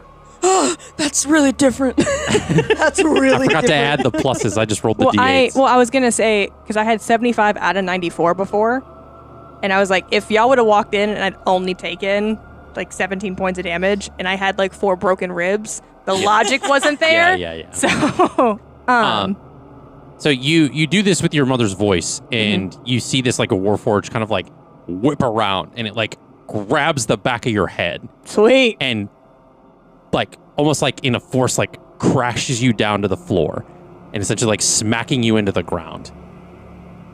And it like the face kind of like leans, and it's like this mechanical whirling as it like leans towards your ear and says, Nice fucking try.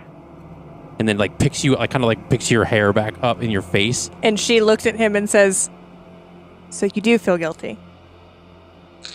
Not in the slightest. And he throws like he grabs you by the hair and throws you against the wall. Thanks for letting me not die today.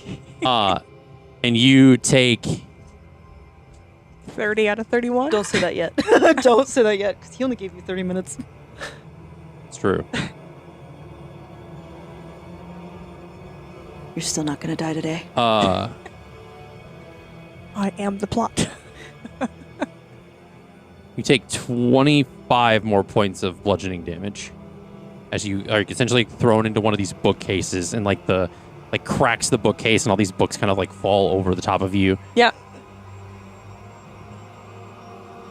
Where's that fight in you that's existed for so long? You're just gonna roll over and take it? I can fix him. Stop it. Stop it.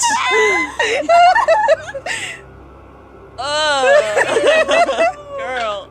Gross. 5, 3, 2 points of damage to him. Magic missile. Okay. It's not much, but you know. Where do you aim for? What do you aim for with these? We're going for. Would I know what the weakest point is on a Warforged? Not. If this not, kind of then build. she's gonna go for whatever connects the head to the rest of it is gonna be where she's gonna target. How much damage total?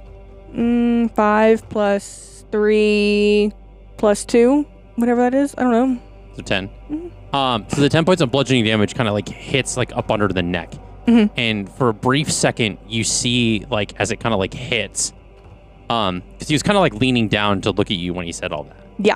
This like it like hits underneath the chin, and you hear in like a completely different voice, like essentially like as these impacts hit, the eyes like change color briefly to this like illumination of like a blue, like a very light blue, and it says, Please, help me. Get him out of my head. back to the group. Bum bum ba. So now Kaylin is kind of slowly walking over to the group, like kind of like that's like stood still, and it says, "Putting your nose where it doesn't belong. I knew you lot would be trouble, but hold on." And he looks like you're short a few. And he looks at you, who's like essentially like sleeping on the ground. And he kind of like grabs you by the hair, lifting your face. It looks like you got a bit of a new member. Oh, shame, dear. Seems these fools have dragged you into their mess. And he lets go of the hair, like your face like kind of like hits the ground. Damn it. And as you guys are all kind of like looking onward at this, and he kind of stands back up, and you hear like, and it's like it's heard like kind of in close proximity, but it's like often in the distance. And you see not long after a series of 5 different Harengon land, like essentially in this like part of the street. The 5th kind of lands behind Kaylin, and it seems to be a little bit slightly larger than the other 4. And you hear, "Oi, best if you didn't do that, I think." And Kaylin turns around, and you hear, and then all of a sudden in a flash, like all 5 of the Haragons like move super quick, as if like they bounce just on like him. twist. Like it's almost as if they just twisted or twitched. But they all kind of essentially didn't. Almost looks like they didn't even move. They just kind of like twitched for a second, and you see that like Kalen is just kind of like frozen in his moment, and you hear like as the body just like crumbles into pieces on the ground, and who Jax recognizes to be Tuckslop like flicks the sword down, and the blood like comes off of his sword, and the so Tuckslop or Jax recognizes Tuckslop and Olana, and the other 3 Harangons aren't familiar. Guys, I'm really excited because Cindy fucked Olana. I'm excited Okay. about the bunny. Sorry. So they all kind of like You get to edit that scream. in like these like battle stances kind of stand up now, and you all are freed from whatever. So you wake up, and the other 3 all kind of break free from this thing or the spell, and Tuckslop like looks it over at the group and tries to like find a familiar face, and he looks at Jax and he says, "It's good to see you again, mate." Was Tuckslop there when they rescued us with the airship? No. Okay. That was Killian. I wasn't sure if Killian and Tuckslop were Tuckslop saw you guys in Dustwater, I think, but so he would maybe recognize you, but not in your autumn form. That's right. So, You're right. He looks at Jax and says, "It's good to see you, mate. Where's Eira?" And Olana like turns to looks at Eliana's like, "Do I know you?" No, I don't think so. Because she was there. No? Yep. No. It's a joke. The because last you played time, it. Yeah. the last time we saw Alana was For on some campus. reason, I thought she was on the ship. I can't remember who was on the fucking ship. It was all Eira's friends from back home. Yeah. And you see the other Harangons. So like they're essentially they all have like they're kind of all like wearing this like kind of fighting armor. One of them though, one of the 3 has like this like long kind of blue cape. He has like a shield on one of his arms, and essentially like he stands. They all kind of like walk over and they kind of like pick each other, you guys up, and kind of make sure you guys are okay. And Jack says, "They have her inside somewhere." And Tuckslop says, "All right, let's go get her." And that's where we're going to end for tonight. I was going to make a really stupid joke. I know this is a bit of a short segment after the break, so we appreciate it, but we're just going to keep you guys in suspense. Got to keep you guys hanging on. But we'll see you in the next episode, and thank you so much for watching. Take care.